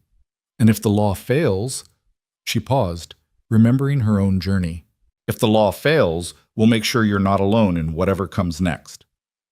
They helped the woman, working through legal channels that their prosperity and influence had opened. The outlaws were caught, tried, and hanged, all properly legal. The woman's land was recovered, and she was given support to rebuild. You've become what you once fought against, Catherine observed one day. A power broker, someone who can manipulate the system. The difference is we remember what it's like to be powerless, Evelyn replied, and we use our power to help those who are where we once were. Power corrupts, they say. Only if you let it. Only if you forget why you sought it in the first place. As their children grew, Evelyn and Kane told them stories of their grandparents, their heritage, the price of freedom and justice. Young William showed his grandfather's stubborn integrity, while Sarah had her namesake's fierce independence. They would inherit a fortune, but more importantly, they would inherit the responsibility that came with it. Do you think they'll understand? Kane asked one night as they watched their children sleep. What we did, why we did it. Maybe not, Evelyn admitted. They're growing up in a world we helped make safer. They might not understand the world that existed before, the one that killed our families. Is that a bad thing? No, it means we succeeded. They get to be innocent in ways we never could be after a certain point. The territory achieved statehood eventually, bringing more law, more structure, more civilization. Silver Ridge adapted, its collective ownership model becoming a template for other communities. Evelyn testified before the new state legislature about their experience, helping craft laws that would prevent another Blackwood from rising. You're quite the stateswoman now, Kane teased after one such session. I prefer reform vigilante with political connections, she replied. Doesn't have the same ring to it, but it's more honest. 20 years after that night when Jonas Kane walked into her saloon, Evelyn stood again at her parents' graves. Her children played among the headstones, respectful but unafraid of death. It was history to them, not the raw wound it remained for her. I think you'd be proud, she said quietly to the stones. Not of everything I did, maybe, but of what came from it. The town is thriving, people are prospering, and the kind of evil that took you, well, it still exists, but now we're ready for it. Kane stood beside her, his hair more gray than black now, the lines on his face deeper, but the storm in his eyes calm to occasional clouds. They would be proud, he said. You took their deaths and made them mean something. We did, she corrected. I couldn't have done any of this alone. You would have found a way. You're the strongest person I know. Strength born from loss isn't strength anyone should want. No, but it's the strength the world sometimes needs. As they walked back toward town, their children running ahead, Evelyn reflected on the journey that had brought them here. From the ashes of her family's death had come vengeance, then justice, then something more, a legacy of protection for others who might face similar darkness. The silver mine still produced, though less than in the early years. But it had done its job, transforming Silver Ridge from a dying town to a thriving city. The Second Chance Saloon still stood. though now it was as much museum as drinking establishment, with photographs on the walls telling the story of the town's resurrection. In one photo, barely visible in the background, stood a young woman with haunted eyes, serving drinks to broken men. In another, that same woman stood with a rifle, ready to fight for justice. In the last, she stood with her family, her community, the ghost finally quiet, if never quite gone. "Mom," young Sarah called, "tell us again about the night you met Dad." "It was a dark time," Evelyn began, as she always did, editing the violence into something her children could understand. "The town was in trouble, bad men were doing bad things, and everyone was afraid." "But not you," William said proudly. "Oh, I was afraid," Evelyn corrected, "but sometimes being afraid and doing what's right anyway is what courage really is." "And Dad came to help?" Sarah prompted. "He came for his own reasons," Evelyn said, glancing at Kane with a small smile. "But yes, he helped. And together, with the help of many brave people, we made things right." "And everyone lived happily ever after?" William asked, though at 12 he was beginning to suspect that real stories didn't end that way. "Everyone lived," Evelyn said carefully, "and we all did our best to be happy. That's all anyone can do." As the sun set over Silver Ridge, painting the sky in the same reds and golds as that night so long ago, Evelyn Hart Kane stood with her family, her community, her hard-won peace. The ghosts would always be there, her father's integrity, her mother's love, Tommy's courage, and all the others who died along the way. But they were quiet now, satisfied perhaps that their sacrifice had meaning, that from death had come life. From vengeance had come justice, and from justice had come something worth preserving. The story of Silver Ridge would be told for generations, growing in the telling until fact and legend intertwined inseparably. But for those who lived it, who bled for it, the truth was both simpler and more complex. It was a story of ordinary people who refused to accept injustice, who paid the price for resistance, and who learned that sometimes the greatest revenge is not destroying your enemies but building something they could never have imagined. In the end, Evelyn thought as she tucked her children into bed that night, that was the true victory.